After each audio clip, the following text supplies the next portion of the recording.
2024 ഔപചാരികമായ ഉദ്ഘാടന ചടങ്ങിലേക്കാണ്. ഒരു തിരി കൊളുത്തിക്കൊണ്ടാണ് നമ്മൾ ഈ ഉദ്ഘാടന ചടങ്ങ് നമ്മൾ ദർശിക്കാൻ പോകുന്നത്. വേദിയിലിരിക്കുന്ന എല്ലാ വിശിഷ്ടാതിഥികളെയും മുന്നോട്ട് ആദരപൂർവ്വം ക്ഷണിച്ചുകൊള്ളുന്നു. For the lamp lighting ceremony, so welcoming our chief guest, Dr. R. Bindu Madam, ബഹുമാനപ്പെട്ട ആദരണീയ ഉന്നത വിദ്യാഭ്യാസ മന്ത്രി, അതോടൊപ്പം തന്നെ T.P. Srinivasan sir, Dr. Manoj T.R., Dr. K.S. Anilkumar, Mr. Rahul Ishwar, Dr. Biju Kumar K., Dr. Vinod Kumar, and Mr. Ramesh K.V. Requesting everybody to please give a short round of applause as we light the lamp and officially inaugurate Brand Stories Edu Excellence Awards and Conclave 2024. നമ്മളോടൊപ്പം നമ്മുടെ വിശിഷ്ടാതിഥിയായ ബഹുമാനപ്പെട്ട ആദരണീയ ഉന്നത വിദ്യാഭ്യാസ മന്ത്രി doctor R Bindu madam ഔപചാരികമായി brand stories edu excellence awards and conclave 2024 ഉദ്ഘാടനം ചെയ്തിരിക്കുകയാണ്.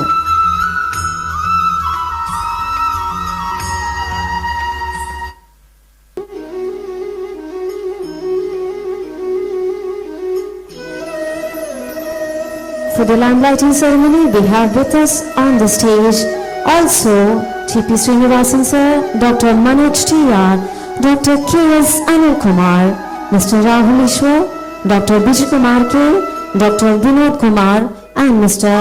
K.V. doing the honors of lamp lighting ceremony, thereby officially inaugurating Brand Stories Edu Excellence Awards and Conclave 2024. ഏതൊരു ഐശ്വര്യമായിട്ടൊരു ചടങ്ങും ഒരു തിരി കൊളുത്തിക്കൊണ്ട് തന്നെ തുടക്കം കുറിക്കുന്നത് തീർച്ചയായിട്ടും നമ്മുടെ മലയാളികളെ സംബന്ധിച്ച് ഒരിക്കലും പഴക്കം ചെയ്യാത്തൊരു കാര്യം തന്നെയാണ്. So thereby we are witnessing the lamp lighting ceremony here on the stage by our chief guest Dr. R. Bindu Madam. ഒരുപാട് നന്ദി. Requesting all our guests to please be settled down and അടുത്തതായിട്ട് സ്വാഗതം ചെയ്യുന്നു doctor R Bindu, ബഹുമാനപ്പെട്ട ആദരണീയ ഉന്നത വിദ്യാഭ്യാസ മന്ത്രി. Madam please.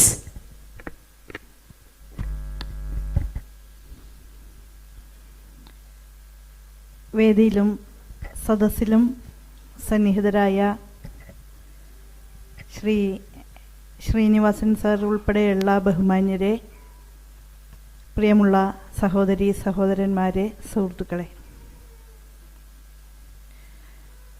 വിദ്യാഭ്യാസ മേഖലയിലെയും വ്യാവസായിക മേഖലയിലെയും എക്സലൻസ് അംഗീകരിച്ചുകൊണ്ട് വിജയഗാഥകൾ പ്രോത്സാഹിപ്പിച്ചുകൊണ്ട് നമ്മുടെ ഉന്നത വിദ്യാഭ്യാസ മേഖല സമൂലവും സമഗ്രവുമായിട്ടുള്ള മാറ്റങ്ങളിലൂടെ മുന്നോട്ടു പോകുന്ന ഈ സന്ദർഭത്തിൽ അത്തരം വിഷയങ്ങൾ ചർച്ച ചെയ്യാൻ കൂടി ഇവിടെ വേദിയായിരിക്കുന്നു എന്നുള്ളതിൽ എനിക്ക് സന്തോഷമുണ്ട്. നവകേരള സൃഷ്ടിയുടെ ഭാഗമായി കേരളത്തെ ഒരു പുത്തൻ വൈജ്ഞാനിക സമൂഹമാക്കി മാറ്റിയെടുക്കുക എന്നുള്ള പ്രഖ്യാപിത ലക്ഷ്യവുമായിട്ടാണ് സർക്കാരും സമൂഹവും കൈകോർത്ത് പിടിച്ചുകൊണ്ട് മുന്നോട്ടു പോകുന്നത്. ഈ നവവൈജ്ഞാനിക സമൂഹം അതിൻ്റെ മുന്നോട്ടുള്ള പ്രയാണത്തിൽ ഒരു നവവിജ്ഞാന സമ്പദ്ഘടന കെട്ടിപ്പടുത്തുകൊണ്ട് കേരളീയരുടെ ജീവിത നിലവാര വർധനവും നമ്മുടെ സംസ്ഥാനത്തിൻ്റെ സാമ്പത്തിക അടിത്തറയുടെ വിപുലീകരണവും കൂടി ലക്ഷ്യം വയ്ക്കുന്നു എന്നുള്ളതും പ്രത്യേകം പരാമർശിക്കേണ്ട ഒരു കാര്യമായി ഞാൻ കരുതുകയാണ്. നമ്മുടെ വിദ്യാർത്ഥികളെ അറിവിൻ്റെ പാസീവ് കൺസ്യൂമേഴ്സ് അല്ലെങ്കിൽ പാസീവ് റെസിപ്പിയൻസ് എന്ന റോളിൽ നിന്ന് ആക്റ്റീവ് പ്രൊഡ്യൂസേഴ്സ് ഓഫ് നോളജ് എന്ന സക്രിയമായിട്ടുള്ള പദവിയിലേക്ക് ഉയർത്തുക എന്നുള്ളത് കൂടി ഈ കാലത്ത് നാം ഏറ്റെടുക്കുന്ന സുപ്രധാനമായൊരു ഉത്തരവാദിത്തമാണ്. കാലിക പ്രസക്തിയുള്ള വിദ്യാഭ്യാസ മേഖലയിലെ പൊതുചലനങ്ങളെ ആസ്പദമാക്കിയുള്ള ഒരു ചർച്ച കൂടി ഇവിടെ സംഘടിപ്പിക്കപ്പെട്ടിട്ടുണ്ട് എന്നുള്ളത് സന്തോഷകരമായ കാര്യമാണ്. ഇന്നത്തെ പാനൽ ഡിസ്കഷൻ നമ്മളെല്ലാവരും ഒരുപാട് ചർച്ചകൾ, ഒരുപാട് ഉത്തരങ്ങൾ, ഒരുപാട് സജീവമായിട്ടുള്ള ചർച്ചകൾ നിറഞ്ഞൊരു പാനൽ ഡിസ്കഷൻ തന്നെയായിരുന്നു. അതിന്റെ മോഡറേറ്റർ ആയിട്ടുള്ള രമേശ് സാറിനാണ് അടുത്തൊരു token of appreciation from brand stories നമ്മൾ നൽകുന്നത്. ബിന്ദു മാഡത്തിനോട് അഭ്യർത്ഥിക്കുകയാണ് പുരസ്കാര വിതരണത്തിനായി. So ladies and gentlemen, shall we give a round of applause to our moderator Ramesh sir. നമ്മളെല്ലാം ഉറ്റുനോക്കിക്കൊണ്ടിരിക്കുന്ന ആ ഒരു പാനൽ ഡിസ്കഷൻ ആണ് ഈ ഒരു വേദിയിൽ അരങ്ങേറാൻ പോകുന്നത്. For the panel discussion the topic will be on higher education, new model, new awakening. ഉന്നത വിദ്യാഭ്യാസം, പുതിയ മാതൃക, പുത്തനുണർവ്. So for that, for the panel discussion, I would love to welcome our moderator Ramesh KV, CEO, Western speaker and psycho-linguistic trainer and motivational speaker onto the stage please for the panel discussion. So എല്ലാവരും വലിയൊരു കൈയടി നൽകണം. We are going to start with the panel discussion. The real educator will have a wonderful attitude, a great power, great mind. I need your wonderful good evening here, my dear friends. Not for me, for yourself. You are treating yourself like a pleasant mind. Good evening. അയ്യോ ഇത്രയുള്ള നമ്മുടെ പ്രശ്നം ഇവിടെയാണ് സംഭവിക്കുന്നത്. We studied chemistry, biology, mathematics, zoology, sociology, everything we have studied. But we didn't study how to treat people and how to treat ourselves. നമ്മളെ എങ്ങനെ treat ചെയ്യണമെന്ന് നമ്മൾ പഠിച്ചിട്ടില്ല. അതുകൊണ്ടാണ് ഈ ഗുഡ് ഈവനിങ് പറയാതെ അല്ലേ. Good evening is our wishing people is from our character, from our attitude. English പഠിക്കണമെന്നുള്ള ആഗ്രഹവുമായിട്ട് ചെന്നുപെട്ടത് ഒരു പുലിയുടെ മുമ്പിൽ, ഒരു സിംഹത്തിന് മുമ്പിൽ. അദ്ദേഹം പഠിപ്പിച്ച സ്പീച്ചാണ് ആദ്യം ഇത്. My dear friends, education one of the greatest weapon എന്നിവിടെ പറഞ്ഞു. വെപ്പൺ അല്ല, അത് ആറ്റം ബോംബാണ്. It's an atom bomb.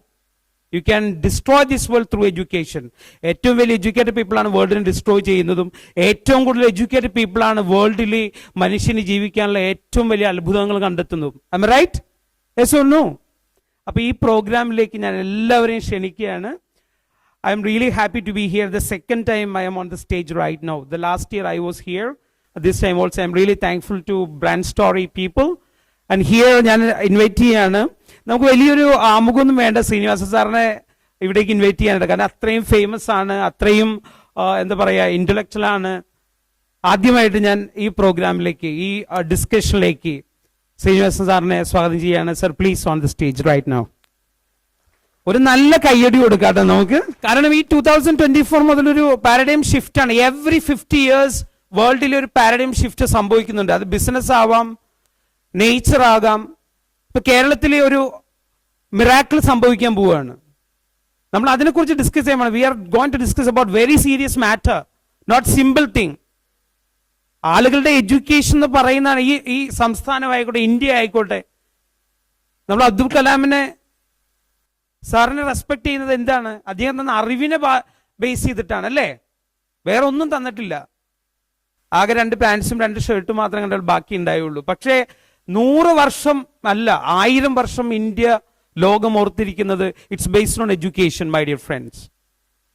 The next one I invite professor doctor KS Anilkumar sir. അദ്ദേഹം കേരള യൂണിവേഴ്സിറ്റിയുടെ ആണ്. അദ്ദേഹത്തെ ഈ വേദിയിലേക്ക് ഞാൻ സ്വാഗതം ചെയ്യുകയാണ്. Please sir. ദ നെക്സ്റ്റ് നമുക്ക് എല്ലാവർക്കും അറിയാം, രാഹുൽ ഈശ്വർ. അദ്ദേഹം വളരെ ഫേമസ് ആണ്. ലൈഫോളജി എന്ന് പറയുന്ന ഒരു സ്ഥാപനത്തിന്റെ ചീഫ് ഇന്നോവേഷൻ ഓഫീസറാണ്. അദ്ദേഹത്തെ ഈ പ്രോഗ്രാമിലേക്ക് ആദ്യം നിറഞ്ഞ സ്വാഗതം ചെയ്യുകയാണ്. അടുത്തായിട്ട് ഡോക്ടർ മനോജ് TR. അദ്ദേഹം അസോസിയേറ്റ് പ്രൊഫസറാണ്, സെനറ്റ് അക്കാഡമിക് കൗൺസിൽ മെമ്പറാണ് കേരള യൂണിവേഴ്സിറ്റിയുടെ. അതുമാത്രമല്ല 2024 തുടങ്ങി കുട്ടികളെ 3 വർഷത്തെ കോഴ്സുകളെല്ലാം 4 വർഷമായി മാറുകയാണ്. അപ്പോൾ ആ കോഴ്സിന്റെ എല്ലാം കരിക്കുലം ക്രിയേറ്റ് ചെയ്യുന്ന ആ കമ്മിറ്റിയിലെ മെമ്പറാണ്. അദ്ദേഹത്തിന് കൂടുതൽ നമുക്ക് അറിവുകൾ പകർന്നു നൽകാൻ കഴിയും. അദ്ദേഹത്തെ ഈ വേദിയിലേക്ക് ഹാർദവമായി സ്വാഗതം ചെയ്യുകയാണ്. Welcome sir. അടുത്തായിട്ട് ഡോക്ടർ വിനോദ് കുമാർ ജേക്കബ് സാർ. അദ്ദേഹം മെമ്പർ സിൻഡിക്കേറ്റ് ആണ്. Doctor APJ Abdul Kalam technological university പ്രൊഫസറാണ് in electronic and commerce, MA college of engineering, Kothamangalam. Please sir.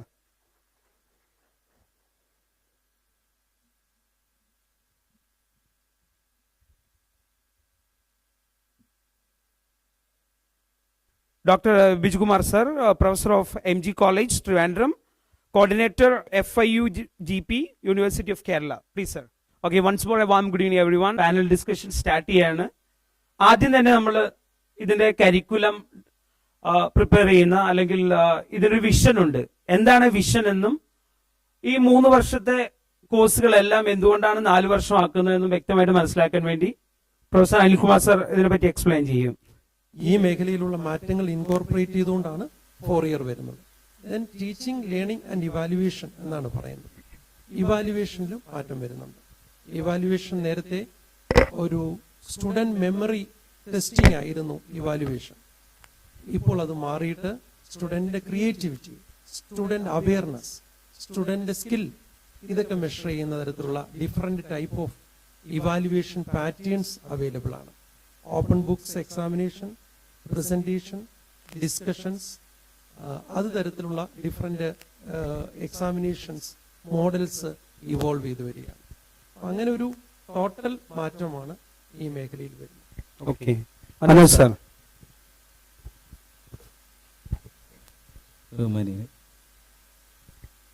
ബഹുമാനപ്പെട്ട കേരള സർവകലാശാല രജിസ്ട്രാർ സൂചിപ്പിച്ചതുപോലെ 2024 ജൂലൈ 1 നമ്മുടെ എല്ലാ സർവകലാശാലകളിലും, കേരളത്തിലെ എല്ലാ ക്യാമ്പസുകളിലും ഇനിയും ക്ലാസ്സുകൾ ആരംഭിക്കുന്നത് 4 വർഷ ഡിഗ്രി കോഴ്സിലേക്കാണ്.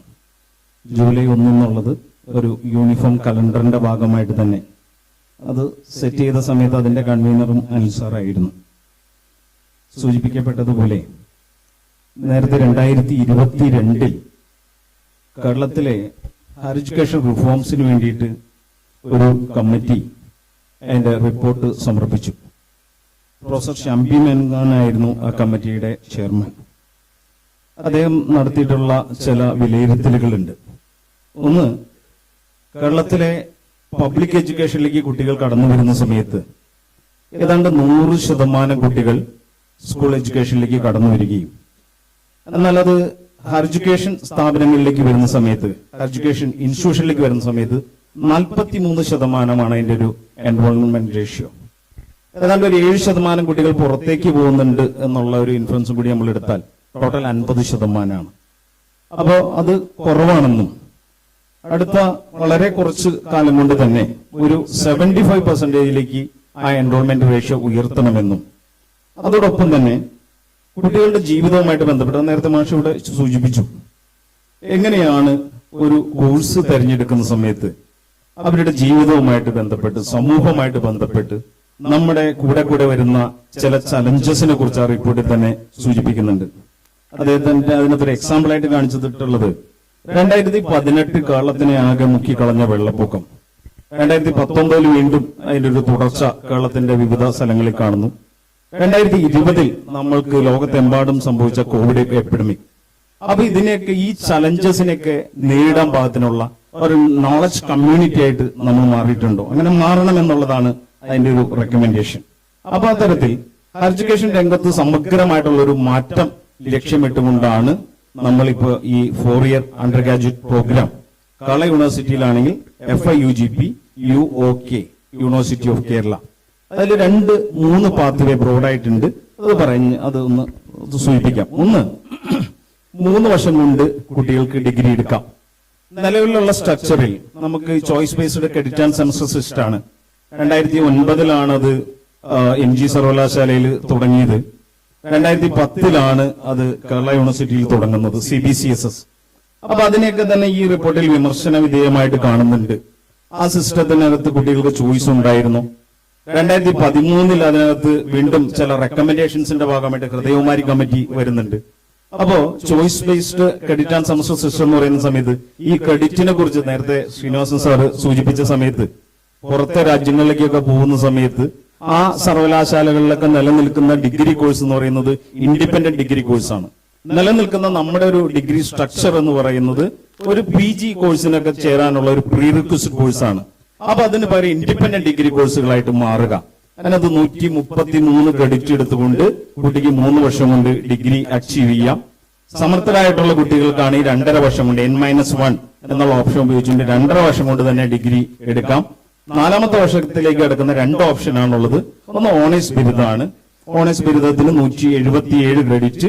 ഓണേഴ്സ് ബിരുദം പാസ്സാവുന്ന ഒരു കുട്ടിക്ക് 1 വർഷം മാത്രം PG ചെയ്താൽ മതി. ലാറ്ററൽ എൻട്രിയിലൂടെ PG 1 ഇയർ കൊണ്ട് ചെയ്യാം. ഓണേഴ്സ് വിത്ത് റിസർച്ച് എന്ന് പറഞ്ഞ പ്രോഗ്രാം ഉണ്ട്. ഓണേഴ്സ് വിത്ത് റിസർച്ചിന് ചേരുന്ന കുട്ടിക്ക് ഈ 6 സെമസ്റ്ററിലും 75% സ്കോർ ഉണ്ടാകണം.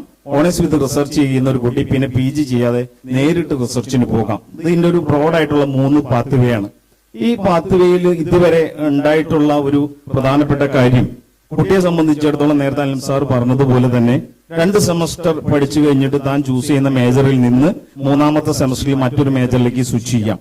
കുട്ടി എടുക്കുന്ന മേജർ സബ്ജക്റ്റിൽ മാത്രമേ നിലനിൽക്കുന്ന ഡിഗ്രി സബ്ജക്റ്റിൽ മൈനർ സെലക്ട് ചെയ്യാൻ വേണ്ടി കഴിയുള്ളൂ. ഇപ്പൊ അങ്ങനെയല്ല. സയൻസ് എടുക്കുന്ന കുട്ടിക്ക് അവരുടെ മൈനർ മറ്റൊരു ഡിസിപ്ലിനിൽ നിന്ന് ചൂസ് ചെയ്യാം. ആ തരത്തിൽ വെർട്ടിക്കൽ ഹൊറിസോണ്ടൽ ആയിട്ടുള്ള ഒരു മൊബിലിറ്റി കുട്ടികളെ സംബന്ധിച്ചിടത്തോളം അവരുടെ ടേസ്റ്റിനനുസരിച്ച് അതോടൊപ്പം തന്നെ സ്കിൽ എൻഹാൻസ്മെന്റ് കോഴ്സ് ഫൗണ്ടേഷൻ കമ്പോണന്റിന്റെ ഭാഗമായിട്ട് ഓഫർ ചെയ്യുകയും അതിന്റെ ഭാഗമായിട്ട് ഒരു നൈപുണ്യ പരിശീലനം, ഒരു ജോലി സാധ്യതയും കൂടി ഇതിന്റെ ഭാഗമായിട്ട് ഉറപ്പാക്കുക എന്നുള്ളതാണ് ഈ പാരഡൈം ഷിഫ്റ്റിന്റെ ഒരു ചുരുക്കരൂപം. ഓക്കെ, വിജയകുമാർ സർ, സാർ ഒരു കോർഡിനേറ്റർ ആണല്ലോ. What is your opinion about?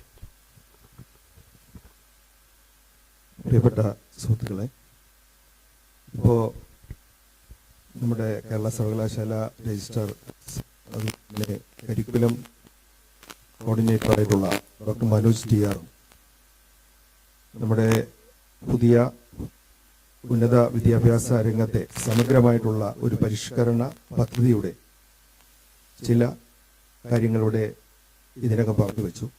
നേരത്തെ തന്നെ പറഞ്ഞു, 3 കമ്മീഷനുകളെ വച്ച് വിശദമായി പഠിച്ച് അതിന്റെ റിപ്പോർട്ടിന്റെ അടിസ്ഥാനത്തിലാണ് ഇത്തരത്തിലുള്ള ഒരു റീഫോം കേരളത്തിൽ നടപ്പിലാക്കാൻ പോകുന്നത്. കേരളത്തിലെ എല്ലാ സർവകലാശാലകളിലും നടപ്പിലാക്കാൻ പോകുന്ന ഒരു പദ്ധതിയാണ്. അതിന്റെ തുടക്കമാണ്. കാരണം 4 വർഷത്തെ UG പ്രോഗ്രാം എന്ന് നേരത്തെ പറഞ്ഞത് 3 വർഷത്തെ പ്രോഗ്രാം ഒന്ന് വലിച്ചു നീട്ടി 4 വർഷത്തിലേക്ക് ആക്കുന്നതല്ല. ഒരു സമഗ്രമായിട്ടുള്ള ഒരു പരിഷ്കരണ പരിപാടിയുടെ ഭാഗമായിട്ടാണ് ഈ 4 വർഷത്തെ പരിപാടി. അത് നേരത്തെ തന്നെ പറഞ്ഞു, വിദ്യാർത്ഥി കേന്ദ്രീകൃതമായിട്ടുള്ള, നേരത്തെ ഒരു സിസ്റ്റം ബേസ്ഡ് ആയിട്ടുള്ളൊരു രീതിയായിരുന്നെങ്കിൽ ഇപ്പോ വിദ്യാർത്ഥി കേന്ദ്രീകൃതമായിട്ടുള്ള ഒരു പരിഷ്കരണമാണ്. ഒരുപാട് ചോയ്സുകൾ, കുട്ടികൾക്ക് ഒരുപാട് ചോയ്സുകൾ കൊടുത്തുകൊണ്ട് ആ ചോയ്സ് കുട്ടി തന്നെ അല്ലെങ്കിൽ വിദ്യാർത്ഥി തന്നെ ആ ചോയ്സുകൾ ഉപയോഗിച്ചുകൊണ്ട് ആ ചോയ്സ് വിദ്യാർത്ഥികൾ തന്നെ ഉപയോഗപ്പെടുത്തിക്കൊണ്ട് എടുക്കുന്ന ഒരു പദ്ധതിയാണ് ഈ 4 വർഷത്തെ UG പ്രോഗ്രാം. അതിനകത്ത് നേരത്തെ പറഞ്ഞു, നമ്മൾ മേജർ മൈനർ കോഴ്സുകൾ, അതുപോലെ തന്നെ ഫൗണ്ടേഷൻ കോഴ്സുകൾ, ഇങ്ങനെ ഒരുപാട് ഒരു പിന്നെ പലതരം ബാസ്ക്കറ്റുകളാണ്. 6 ബാസ്ക്കറ്റുകൾ.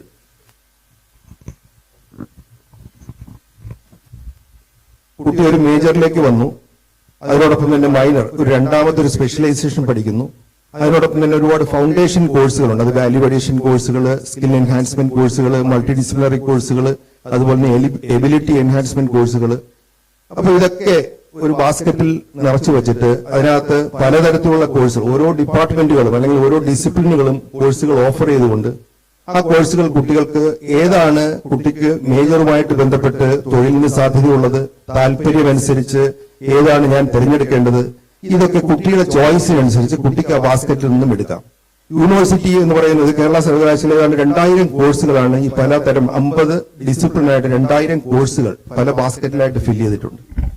അതിൽ നിന്നും ഒരു കോളേജിനെ സംബന്ധിച്ച് ആ കോളേജിന്റെ സൗകര്യം അനുസരിച്ച്, ഫാക്കൽറ്റിയുടെ എണ്ണം അനുസരിച്ച്, കുട്ടികളുടെ താല്പര്യമനുസരിച്ച്, പ്രാദേശികമായിട്ടുള്ള സാഹചര്യം അനുസരിച്ച് ആ കോളേജിന് ഈ ബാസ്ക്കറ്റിൽ നിന്നും ആവശ്യത്തിന് കോഴ്സുകൾ സെലക്ട് ചെയ്ത് കോളേജ് ബാസ്ക്കറ്റിൽ നിറയ്ക്കാം. അതിനുശേഷം കോളേജിൽ അഡ്മിഷൻ വരുമ്പോൾ കുട്ടിക്ക് ഈ ബാസ്ക്കറ്റിലുള്ള കോഴ്സുകൾ, ആ കുട്ടി ഇപ്പോ ഒരു കോളേജിൽ MG കോളേജിലാണെങ്കിൽ അല്ലെങ്കിൽ യൂണിവേഴ്സിറ്റി കോളേജിൽ 20 മേജർ സബ്ജക്റ്റുകളുണ്ട്. 20 മേജർ എന്ന് പറഞ്ഞാൽ നേരത്തെ ഉണ്ടായിരുന്ന കോർ കോഴ്സുകളാണ്. ആ 20 മേജർ കോഴ്സുകളിൽ ആ കുട്ടിക്ക് 20 മേജർ കോഴ്സുകളിൽ വരുന്ന ഏതാണോ ചൂസ് ചെയ്യുന്നത്, ആ കുട്ടി ഫിസിക്സ് ആണ് ചൂസ് ചെയ്യുന്നുണ്ടെങ്കിൽ ഫിസിക്സുമായിട്ട് ബന്ധപ്പെട്ടിട്ടുള്ള മൈനർ കോഴ്സുകൾ, അല്ലെങ്കിൽ physics other than major discipline ഒരു മൈനർ കോഴ്സുകൾ സെലക്ട് ചെയ്യാം. അത് കൂടാതെ തന്നെ ഈ പറയുന്ന ഫൗണ്ടേഷൻ കോഴ്സുകളുമായിട്ട് ബന്ധപ്പെട്ട് വിവിധ ബാസ്ക്കറ്റുകളുണ്ട്. ഞാൻ പറഞ്ഞ പോലെ 4 ബാസ്ക്കറ്റുകളുണ്ട്. ഈ 4 ബാസ്ക്കറ്റിൽ നിന്നും കുട്ടിക്ക് ഇതിന് അനുബന്ധമായിട്ടുള്ള അല്ലെങ്കിൽ ഇതിൽ നിന്ന് വ്യത്യസ്തമായിട്ടുള്ള കോഴ്സുകൾ എടുത്തുകൊണ്ട് കുട്ടിക്ക് ഈ 133 കോഴ്സ് 133 ക്രെഡിറ്റ് 3 വർഷത്തെ കോഴ്സ് ആണെങ്കിൽ 133 ക്രെഡിറ്റ്, 177 ക്രെഡിറ്റ് 4 വർഷത്തെ കോഴ്സ് ആണെങ്കിൽ ഇത് മാത്രവുമല്ല, നമുക്ക് ഒരു പരിധിവരെ ഓൺലൈൻ ക്രെഡിറ്റ് സമ്പാദിക്കാനുള്ള ഒരു അവകാശവും ആ കുട്ടിക്കുണ്ട്. ഒരു സെമസ്റ്ററിൽ തന്നെ ഒരു 6 മുതൽ 7 വരെ ക്രെഡിറ്റുകൾ ഓൺലൈനായിട്ട് തന്നെ കുട്ടിക്ക് സമ്പാദിക്കാം. അതുപോലെ തന്നെ കുട്ടിക്ക് ഈ പറയുന്നത് പോലെ പിന്നെ കോളേജിൽ മാത്രം വന്നുകൊണ്ട് ക്രെഡിറ്റ് സമ്പാദിക്കണമെന്ന് ഇല്ല. ഓൺലൈനിലൂടെ അല്ലെങ്കിൽ വെണ്ടർ ലേണിംഗിലൂടെ രണ്ടിലും കൂടെ ആയിട്ടുള്ള ക്രെഡിറ്റ് സമ്പാദിക്കുക. ഇത്തരത്തിലുള്ള ഒരുപാട് പിന്നെ അവസരങ്ങൾ കൊടുത്തുകൊണ്ട്, ഓപ്ഷനുകൾ കൊടുത്തുകൊണ്ടുള്ള രീതിയാണ്, സമ്പ്രദായമാണിത്. ഇത് 2010 choice based credit and semester system നടപ്പിലാക്കി. അതിനുശേഷം 14 വർഷത്തിന് ശേഷം നടപ്പിലാക്കുന്ന ഏറ്റവും സമഗ്രമായിട്ടുള്ള ഒരു പരിഷ്കരണമാണ്, വിദ്യാർത്ഥി കേന്ദ്രീകൃതമാണ്. ഇത് തീർച്ചയായിട്ടും കുട്ടികൾ ഉപയോഗപ്പെടുത്തിയാൽ ഏറ്റവും നല്ല ഒരു പരിഷ്കരണമായിരിക്കും എന്നതിൽ യാതൊരു തർക്കവുമില്ലാത്തൊരു കാര്യമാണ്. Thank you sir. Vinod sir, sir ഇതിന്റെ ഒരു ഭാഗമാണല്ലോ, സാറിന്റെ ഒപ്പീനിയൻ എന്താണ്? ഞാൻ ആദ്യം ഇവരോട് ചോദിക്കുന്നത് വ്യക്തമായിട്ടുള്ള വിഷൻ നമുക്ക് കിട്ടാൻ വേണ്ടിയാണ്. പ്രിയപ്പെട്ട സഹ പാനലിസ്റ്റ്, മോഡറേറ്റർ, ബഹുമാന്യത, ഞാൻ ആക്ച്വലി ഒരു ഡിഫറെൻറ്റ് മേഖലയിൽ നിന്നാണ് വരുന്നത്. ഇപ്പോൾ ഓൾറെഡി 4 ഇയർ പ്രോഗ്രാം നിൽക്കുന്ന ഒരു മേഖല, അതാണ് കേരളത്തിലെ എഞ്ചിനീയറിംഗ് മേഖല. ഞാൻ എഞ്ചിനീയറിംഗ് മേഖലയെ പ്രതിദാനം ചെയ്യുന്നതാണ്. FIUGPയെ സംബന്ധിച്ചും ഉന്നത വിദ്യാഭ്യാസ രംഗത്തെ മറ്റ് സംഗതികളെക്കുറിച്ചും മറ്റുള്ളവർ പറയും എന്നുള്ളത് കൊണ്ട് തന്നെ എഞ്ചിനീയറിംഗ് എഡ്യൂക്കേഷനെ സംബന്ധിച്ച് ഇൻട്രൊഡ്യൂസ് ചെയ്യുക എന്നുള്ളതാണ് എൻ്റെ ഉത്തരവാദിത്വം. തീർച്ചയായിട്ടും കാലങ്ങളായി 8 സെമസ്റ്ററിലും 4 വർഷത്തിൽ നീണ്ടു നിൽക്കുന്ന കോഴ്സാണ് BTech. അതോടൊപ്പം തന്നെ BDES ഉണ്ട്, പിന്നെ BArc എന്ന് പറയുന്ന 5 വർഷക്കാല കോഴ്സ് ഉണ്ട്. ഇതെല്ലാം APJ അബ്ദുൽ കലാം ടെക്നോളജിക്കൽ യൂണിവേഴ്സിറ്റിയുടെ കീഴിലാണ് ഇന്ന് കേരളത്തിൽ. ഏതാണ്ട് 142 കോളേജുകളുണ്ട് ടോട്ടൽ. ഈ 142 കോളേജുകളിലായി ഇപ്പോൾ നമ്മൾ കാണുകയാണെങ്കിൽ മറ്റേത് പ്രോഗ്രാം എടുത്താലും ഏത് കോഴ്സ് എടുത്താലും 4 വർഷം കൊണ്ട് ഏറ്റവും അട്രാക്റ്റീവായിട്ട് ജോലി ലഭിക്കുന്ന എഞ്ചിനീയറിംഗ് എഡ്യൂക്കേഷൻ തന്നെ, ഒരു സംശയവും വേണ്ട. ഇന്നും ഏറ്റക്കുറച്ചിലുകൾ ഉണ്ടാവും, കാലങ്ങൾക്ക് കുറെ മാറ്റങ്ങൾ അങ്ങോട്ടും ഉണ്ടാവും. ഇന്നുള്ളതുപോലെ നാളെ ഉണ്ടാകണം നിർബന്ധമില്ല. ഇവിടെ പറഞ്ഞിട്ടുള്ള ജനറൽ ആയിട്ടുള്ള ഒരു പ്രശ്നം, ഞാനൊക്കെ പഠിക്കുന്ന കാലത്ത്, ഒരുപക്ഷെ നിങ്ങളൊക്കെ പഠിക്കുന്ന കാലത്തും ഇപ്പോഴും ഈ അടുത്ത കാലത്ത് വരെ ഈ എഡ്യൂക്കേഷനും പ്രോഗ്രാമും ഒന്നും സ്റ്റുഡൻറ് സെൻട്രിക് ആയിരുന്നില്ല. ആ കാലത്ത് അത് സിസ്റ്റം സെൻട്രിക് അല്ലെങ്കിൽ ഒരു ബ്രാഞ്ച് ഡിസിപ്ലിൻ സെൻട്രിക്, കുറേയൊക്കെ ഫാക്കൽറ്റി സെൻട്രിക് ആണ്. എഞ്ചിനീയറിംഗ് എഡ്യൂക്കേഷൻ എന്ന് പറയുന്ന 8 സെമസ്റ്ററിൽ നീണ്ടു നിൽക്കുന്ന കോഴ്സ് പ്രോഗ്രാം കഴിയുമ്പോൾ എംപ്ലോയബിലിറ്റി ഉണ്ടോ എന്ന് ചോദിച്ചാൽ ഉണ്ട്. റിസർച്ചർ ആകാൻ കഴിയുമോ എന്ന് ചോദിച്ചാൽ ആകാൻ കഴിയും. ഓൺട്രപ്രണർ ആകാൻ കഴിയുമോ എന്ന് ചോദിച്ചാൽ ആകും ഒരു പരിധി വരെ. പക്ഷേ അവൻ തിരഞ്ഞെടുക്കുന്ന മേഖലയിൽ വീണ്ടും വർക്ക് ചെയ്ത് ബിൽഡ് ചെയ്യാനുള്ള ഒരു ബേസിക് ആയിട്ടുള്ള നോളജാണ് ഈ കാലം അത്രയും നമ്മളിൽ ഇമ്പാർട്ട് ചെയ്തിട്ടുണ്ട് എന്നാണ് കാണാൻ കഴിയുന്നത്.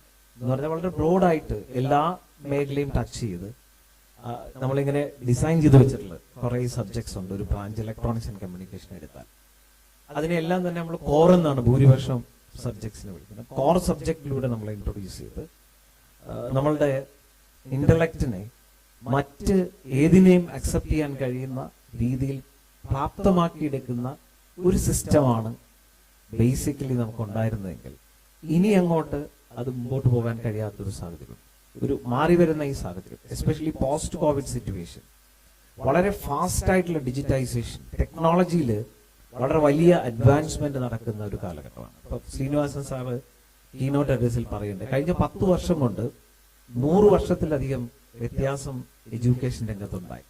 ആ മാറ്റത്തെ കേരളം ഉൾക്കൊണ്ടുകൊണ്ട് പോയേ മതിയാകും. നമ്മൾ എവിടെയെങ്കിലും എന്തെങ്കിലുമൊക്കെ ചെയ്താൽ ആ മാറ്റം ഫീൽ ചെയ്യില്ല, മാറ്റം ഉണ്ടാകില്ല. കേരളം എന്ന് പറയുന്നത് ഒരു ലോക നിലവാരമുള്ള ഒരു സംസ്ഥാനമാണ് പല കാരണങ്ങൾ കൊണ്ട്. നമ്മുടെ IIM കാലിക്കറ്റിന്റെ ഡയറക്ടർ തന്നെ അദ്ദേഹം പറയുന്നു, Kerala is note down south, it is up above Europe എന്നാണ് അദ്ദേഹം പറഞ്ഞിട്ടുള്ളത്.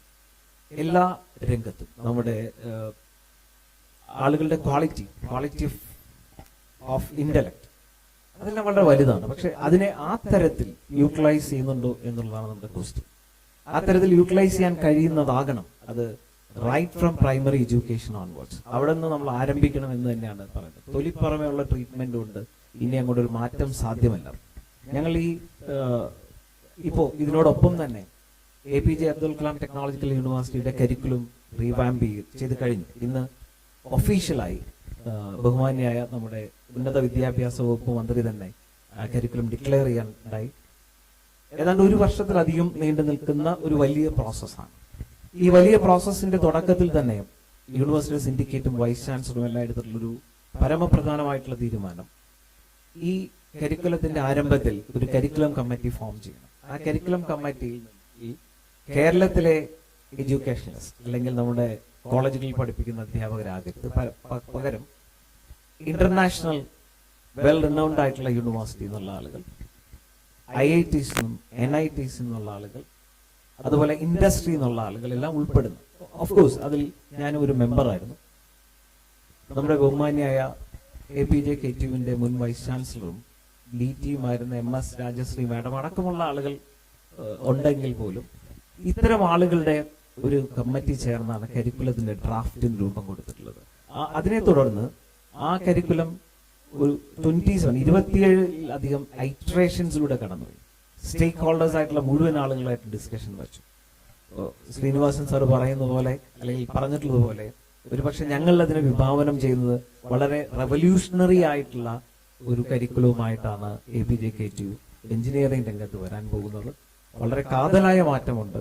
അത് ഫസ്റ്റ് ഇയറിൽ, പണ്ട് കാലങ്ങളായി ഫസ്റ്റ് ഇയർ എന്ന് പറയുന്നത് എല്ലാ ബ്രാഞ്ചസിനും കോമൺ ആണ്. ഇനി ഒരു കോമൺ ടോപ്പിക്കുമായി മുമ്പോട്ട് പോകാൻ കഴിയില്ല. നമ്മൾ എന്തെങ്കിലും കുട്ടികളെ സംബന്ധിച്ച് ഒരുപാട് റിസോഴ്സസ് ഉണ്ട്. ക്ലാസ് റൂം സ്റ്റഡി എന്നുള്ളത് ഇനി അങ്ങോട്ട് ആ അർത്ഥത്തിൽ ഉണ്ടാകുമോ എന്ന് ചോദിച്ചാൽ ഉണ്ടാകാത്ത കാലമാണ്. കുട്ടികളെ ഒരു ഫാക്കൽറ്റി മെമ്പർ പഠിപ്പിച്ച് അവനിലൂടെ മാത്രം നമുക്ക് വളർത്തിയെടുക്കാമെന്ന് വിചാരിച്ചാൽ നടക്കുന്ന കാര്യമല്ല. നമ്മൾ അവന് കൊടുക്കുന്ന ആ അറിവ് ഏറ്റവും നന്നായി കൊടുക്കുകയും അതിനപ്പുറത്തേക്ക് അവനെ തേടി പോകാൻ ഒരുപാട് അവസരമുള്ള ഒരു കാലഘട്ടമാണ്. അപ്പോൾ അതിനെ ഉപയോഗപ്പെടുത്തിക്കൊണ്ടാണ് ഞങ്ങൾ ഈ കരിക്കുലത്തിലേക്ക് വന്നിട്ടുള്ളത്. തീർച്ചയായും അത് വരുന്ന ആളുകളിൽ ഫീൽ ചെയ്യും. ഞാൻ ഒരുപാട് സമയം എടുക്കുന്നില്ല, കാരണം ഇനിയും അതിനെ സംബന്ധിച്ച് പറയുകയാണെങ്കിൽ മറ്റൊരു അവസരം കിട്ടുമ്പോൾ ഞാൻ ബാക്കി കാര്യങ്ങളിലേക്ക് പോകാം. Thank you sir. സർ ഒത്തിരി ഓക്കെ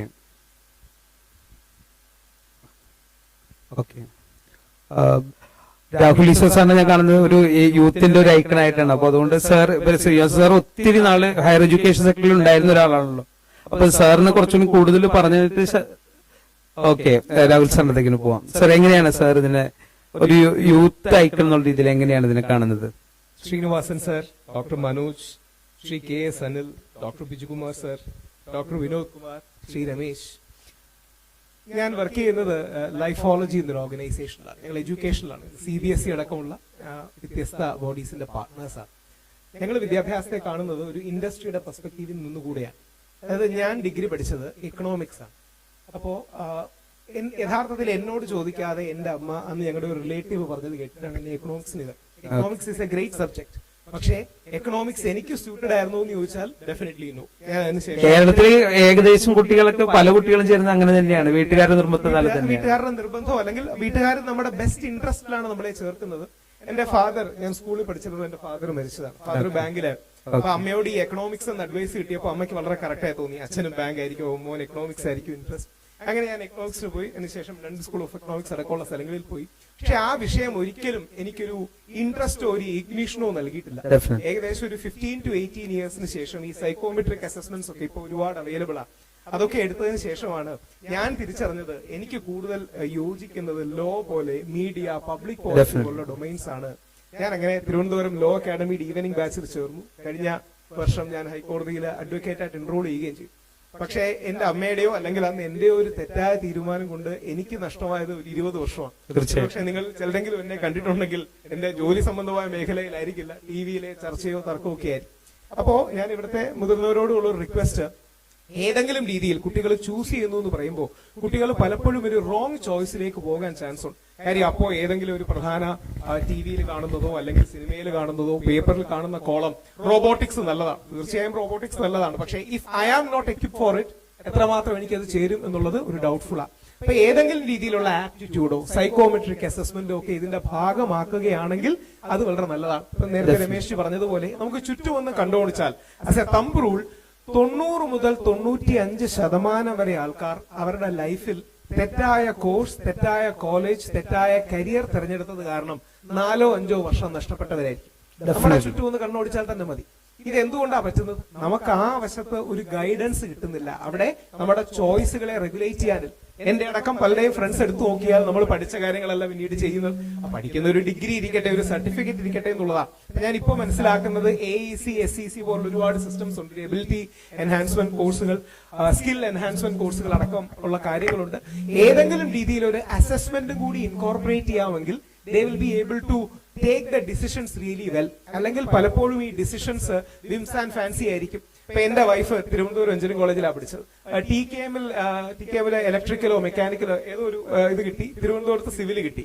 CET ആണ് നല്ല കോളേജ്, അതുകൊണ്ട് സിവിൽ പഠിക്കാം എന്നാണ് എന്റെ വൈഫ്. ദീപ എന്നാണ് പേര്, സാറിനൊക്കെ അറിയാം ദീപയുടെ sister. With due respect to Deepa, ദീപയ്ക്ക് നേരെ കാർ പാർക്ക് ചെയ്യാൻ പോലും പറ്റുന്നില്ല. ദീപയാണ് സിവിൽ. ദീപയ്ക്ക് സ്പേസ് അല്ലെങ്കിൽ ഒരു എന്താ പറയുന്നത് അത്തരത്തിലുള്ള ഇന്റലിജൻസ് ദീപയ്ക്ക് കുറവാണ്. അപ്പൊ നമ്മുടെ ഒരു ഇന്റലിജൻസോ നമ്മുടെ ഒരു അസസ്മെന്റോ കൂടെ ചേർത്ത് അത് ചെയ്യാമെങ്കിൽ ദാറ്റ് വുഡ് ബി ഗ്രേറ്റ്. അത് ഏത് രീതിയിലാണ് ഇൻകോർപ്പറേറ്റ് ചെയ്യാൻ അറിയില്ല, പക്ഷെ ഏതെങ്കിലും രീതിയിൽ you can call it psychometrics, you can call it aptitude, you can call it innate tendencies, you call it anything you want. പക്ഷേ ആ രീതിയിൽ ഒരു ഓറിയന്റേഷനും കൂടെ കിട്ടുകയാണെങ്കിൽ സ്റ്റുഡൻസിന്റെ സെലക്ഷൻ കുറച്ചുകൂടെ റൈറ്റ് ആയിരിക്കും. ഇല്ലെങ്കിൽ പലപ്പോഴും പേരൻസിന്റെയോ അല്ലെങ്കിൽ പിയർ പ്രഷറോ എന്റെ ഫ്രണ്ട് ഒരു പ്രത്യേക കാര്യം എടുക്കുന്നു ഞാനിത് എടുക്കുന്ന രീതിയിലേക്ക് പോകാൻ സാധ്യതയുണ്ട്. അതുകൊണ്ട് ഈ സ്കിൽ എൻഹാൻസ്മെന്റ് അടക്കമുള്ള കാര്യങ്ങളിൽ ഒരു അസസ്മെന്റ് നേച്ചറും കൂടെ വരികയാണെങ്കിൽ ദാറ്റ് വുഡ് ബി നൈസ് എന്നുള്ളതാണ്. വി ആർ സപ്പോർട്ടിംഗ് CBSEക്ക് ഇപ്പം കഴിഞ്ഞ 2 വർഷമായിട്ട് ഞങ്ങൾ നാഷണൽ ഗൈഡൻസ് ഫെസ്റ്റിവൽ എന്നൊരു പ്രോഗ്രാം CBSEക്ക് വേണ്ടി നടത്തുന്നുണ്ട്. CBSE പോലും ഒരു അസസ്മെന്റ് അവരുടെ +1ലേക്കും +2ലേക്കും ഇൻകോർപ്പറേറ്റ് ചെയ്യാനുള്ള തിങ്കിങ് അവരുടെ പാറ്റേൺ ആയിട്ടുണ്ട്. We are doing some kind of a consultation with them. അപ്പൊ ഇത്തരം കാര്യങ്ങൾ നമ്മുടെയും കൂടെ തീരുമാനിക്കുകയാണെങ്കിൽ നമ്മൾ ചെറിയ പ്രായം മുതൽ ഏറ്റവും കേൾക്കുന്ന ചോദ്യം നീ വലുതാവുമ്പോ എന്താകാൻ ആഗ്രഹിക്കുന്നു എന്നുള്ളതാണ്. But the real question is how do you decide what to do when you grow up എന്നുള്ളതാണ്. അതായത് നീ എന്താവും എന്നുള്ളതല്ല, നീ എന്താവും എന്ന് എങ്ങനെ തീരുമാനിക്കാൻ നമുക്ക് കഴിയും, എന്ത് ചൂസ് ചെയ്യാൻ നമുക്ക് കഴിയും എന്നുള്ളതാണ്. അപ്പൊ അത്തരം ഗൈഡൻസ് വേണം. ആ ഗൈഡൻസ് ഉണ്ടെങ്കിൽ കുറെ കൂടെ നന്നായിരുന്നു എന്നാണ് എന്റെ ഒരു സബ്മിഷൻ. ഡെഫിനറ്റ്ലി. സത്യത്തിൽ ശരിക്കും ഞാൻ പഠിപ്പിക്കുന്നത് ഒരു 20 വയസ്സിന് മുകളിലുള്ള ആളുകളാണ്. 20 വയസ്സിന് മുകളിൽ തുടങ്ങി ഒരു 80 വയസ്സുള്ള ആളുകൾ വരെ പഠിക്കുന്നുണ്ട് എന്റെ ഇൻസ്റ്റിറ്റ്യൂട്ടിൽ. ഇവർ പറയുന്ന പല കാര്യങ്ങളും ഞാൻ ഇതല്ല ആവേണ്ടിയിരുന്നത്, ഇതല്ല എനിക്ക് ആവേണ്ടത്. കാരണം ബിടെക് കഴിഞ്ഞ കുട്ടി ചോദിക്കണം ഇനി ഞാൻ എന്ത് ചെയ്യണമെന്നാ ചോദിക്കുന്നത്. What should I do in my future to become something great, what I dream. ഞാൻ ഡ്രീം ചെയ്യുന്നത് അവൻ എന്ത് ചെയ്യണം. ഇപ്പൊ എന്റെ ക്ലാസ്സിൽ ഏറ്റവും കൂടുതൽ മോട്ടിവേഷൻ ആണ് കൊടുക്കുന്നത്. ഇംഗ്ലീഷ് പഠിപ്പിക്കുന്നുണ്ടെങ്കിലും അവർക്ക് ആ മോട്ടിവേഷൻ ആണ് വേണ്ടത്. അപ്പോ ഇപ്പൊ ലക്ഷ്യമില്ലാത്ത ഒട്ടനേകം ഞാൻ ഏകദേശം ഒരു 25,000-ഓളം ആളുകളെ പഠിപ്പിച്ചിട്ടുണ്ട്. എനിക്ക് തോന്നുന്നു ഒരു 10,000 പേരെങ്കിലും വ്യക്തമായിട്ട് ഇനി എന്ത് ചെയ്യണമെന്ന് അറിയില്ല. അവർ ഹൈ എഡ്യൂക്കേറ്റഡ് ആണ്, അവർക്ക് ഡിഗ്രി ഉണ്ട്, ബിടെക് ഉണ്ട്, MBA ഉണ്ട്. MBA ചെയ്ത ആൾക്ക് ഒരു ബിസിനസ് എങ്ങനെ ചെയ്യണമെന്ന് അറിയില്ല. ചെയ്ത് ബിസിനസ് പൊട്ടിപ്പൊളിഞ്ഞൊരു ഭാര്യയുടെ കെട്ടിതാലി വരെ വിട്ടിട്ട് ജീവിതത്തിൽ ഇനി എന്ത് ചെയ്യണമെന്ന് ആലോചിച്ച് നിൽക്കുക. അപ്പോ നമ്മുടെ എഡ്യൂക്കേഷൻ അത്രയും പവർഫുൾ ആണോ എന്നാണ് എന്റെ ഒരു ഡൗട്ട്. അത്രയും പവർഫുൾ ആണെങ്കിൽ അത് പഠിപ്പിക്കുന്നതിന്റെ അല്ല, അവര് റിസീവ് ചെയ്യുന്നതിന്റെയും പ്രോബ്ലം ഉണ്ട്. അപ്പൊ ഞാൻ ഇനിയിപ്പോ ശ്രീനിവാസൻ സാറിന്റെ ഒപ്പീനിയനാണ്, കാരണം ഒത്തിരി വർഷം ഹയർ എഡ്യൂക്കേഷൻ സെക്ടറിൽ ഉണ്ടായിരുന്ന ഒരാളാണ്. സാറിന്റെ ഒരു ഒപ്പീനിയൻ എന്താണ് ഈ ഒരു പാരഡൈം ഷിഫ്റ്റിൽ വരുന്ന മാറ്റങ്ങൾ എന്തൊക്കെയായിരിക്കും? What's your opinion about sir? Thank you very Thanks. much. First of all, thank you all these practitioners for enlightening us about this program. In fact, we know that it's been introduced, but I never heard a clear explanation of how you have to do it. Maybe because we don't have enough information available outside. I've been searching all your websites, but I just couldn't get a hold on why the Kerala government chose to have the 4-year degree. I've not been able to discover it. But today I saw at least there is a certain thinking and an evolution, so I respect that. But the first thing we have to remember is that this education policy is not a menu card. What people are doing is they are taking this education policy and picking up, pick and choose what you like. This is saffronization, so leave it out. No science. This is something else. And then they must have come out with this idea, this 4-year course is the most harmless thing. That seems to have been the decision. Have they really analyzed it? What do they do? In fact, I saw some discussion saying, what will they do in the 4th year? They don't know. 4th year, will you have other teachers? Will there be a higher level teacher? Or will the same teacher teach in the 4th year? Has it been sorted out? You can clarify this. So my point is that we have to grasp the whole philosophy of the policy. Philosophy of policy, the first and foremost principle is liberalize education. And that is what we are all afraid of. If you liberalize education, what do you do? People did not know, and that is why they were striking against my report. Because they didn't know what it was all about. Because you have to completely liberalize the mind, and if you have to liberalize the mind, you must have an obvious choice. I was vice chairman soon after the choice-based system. What was the choice? There's no choice at all in the choice-based system. They give you 2-3 groups, you choose. There was no difference. And that I think has been identified. That was not a very clever approach. So liberalization is one thing. Then making education much more composite. So you can go to the United States and you can study physics, music, art and dance. Can you do that here? Even today? Okay? Yes, I am out of... No, 4 years was here. But we don't have a regular system now. So that's what I'm coming to that. So liberalization is not to be restricted at the 4th year. Why not liberalize when you're a child? In fact, that is envisaged. 14 years, students must go and learn some vocation. How do you link that vocation with your 4-year course? It didn't work out. So my point is only this, that if we have to have a real revolution, we need to take this policy as a whole and not start from the top. But I'm glad that at least something is being started. I went to the institute, Mr. J. Kumar's institute, organized some seminars on with teachers. So I asked the teachers just one question. This policy has been here 2 years. And you're all supposed to be following it. Is there anything new in what you do today compared to what you were doing 2 years ago? Nothing. They said, no, we have an education policy, but you have not told us to do anything different from what we did before. Are you surprised? See, the CBS, what was the education system, CBSE system. CBSE system is the most restricted system in the world. See, if you are a CBSE school, you cannot organize a civil service course for the children. It is banned. What is the logic of it? So, if you are to have a civil service course in a CBSE school, you have to build a wall between the school and the civil service. So, we are all struggling with a system which is antiquated, and we do not have the courage or the willingness to embrace that system which has been presented to you in the policy document. So, that is really the issue. So, this question of who will teach the fourth year has not been resolved yet, I believe. And how will it be resolved? There will be a problem about what kind of teachers to be recruited. And so a new problem will be presented. And then after these 4 years, where do they go? That is the other issue. Right? Do you go for a postgraduate degree? And if you are going to the postgraduate degree, what is the need of having 1 year this side? Of course, originally the Delhi University thought of this 4-year course simply to adapt your children to the systems in the United States. That's how it started. And so the Vice Chancellor was criticized for that. Why are you starting this? But later it was embraced by the Committee on New Education Policy. So I'm so glad that this is being done. At least one aspect of it is being implemented. But we have to start from the beginning. Look at the system today. We send our children to English medium schools and we are very happy. I went to a Malayalam medium. But they go to English medium school and when they come back to college today, they are switched back to Malayalam. Do you know? Because English and Malayalam are both medium of education, right? We have an option. Because who says? Every teacher speaks in Malayalam. Yes, I've overheard, I've gone to those classes to see whether any teacher is teaching in English. Desdemona has been described in Malayalam. The teaching sheet there, not in English. Tell me one student of a graduate student can write 3 sentences in English properly. No.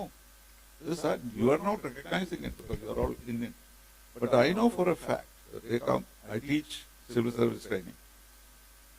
English, they just don't have it. And I remember when I came from this little Kayangulam to Trivandrum, we had to switch to English. And we switched into English because we had no choice. Today, teachers don't teach in English. It's a fact. So where do we go? And so after this 4 years, you have a degree. But your basic knowledge is there. Why is it that many Malayalis do not get into the civil service? Not because they don't have the knowledge, but they don't have the English to express themselves. So whatever may say that, love for your language, etc. But when you take students into various sections, their talent has to be established. And if they don't have the talent, it has to be cultivated. So I hope that our education experts will take this education policy as a whole and grasp the point about it. Because now they say the age of specialization is over. For example, health. What was it happening now when you say you're an ENT specialist? Okay. And they say, which part of the ENT, which nostril are you a specialist? Isn't it? So I'm expert only on the left nostril. But it is out now. They say One Health. There should be no distinction between veterinary science and medical science. Because if animals are not healthy, if plants are not healthy, if trees are not healthy, if the water is not clean, there is no point in you being a specialist of the left nostril. Because there will be so many other influences in you. So similarly, the education system also has to change completely. And that is not happening. And so we have to look at this. This 1 + 5 + 3 + 3, etc. have been introduced. How many of us? For example, they say that the kindergarten should be integrated with the system. It is not even started. The kindergarten is still in the kindergarten. So my only plea is that we have to be matched with the world, catch up with the world. We need to have a very comprehensive kind of change. But we are too late. Now artificial intelligence is going to take over everything. You are teaching people how to write poetry or Shakespeare and so on. Nobody would bother about it anymore. If you want to write about Shakespeare, click ChatGPT and you will get an essay. Why should anybody Don't waste time, actually. സമയം waste ചെയ്യേണ്ട ആവശ്യമില്ല. So by the time we catch up, the rest of the world would have gone ahead of us. So this is the reality. And that is why our children do not want to continue here. And that is what we have to address. I'm sorry I sound very ancient, but we need to change everything, because this is a beginning as far as Pauri is concerned. But we have to think in terms of where they will go after that. Because when will they go for another master's degree? Is that the idea? Or do they go where? Will they get jobs with a 4-year degree? Sure. ഒന്ന് രണ്ട് points sir പറഞ്ഞതനുസരിച്ച് ഒന്ന് ഇത് ചെയ്യാൻ വേണ്ടിയുള്ളത്. First point is that 4-year ഡിഗ്രിയുമായി ബന്ധപ്പെട്ട് sir പറഞ്ഞൊരു ടോട്ടാലിറ്റിയുടെ കാര്യമാണ് പറഞ്ഞത്.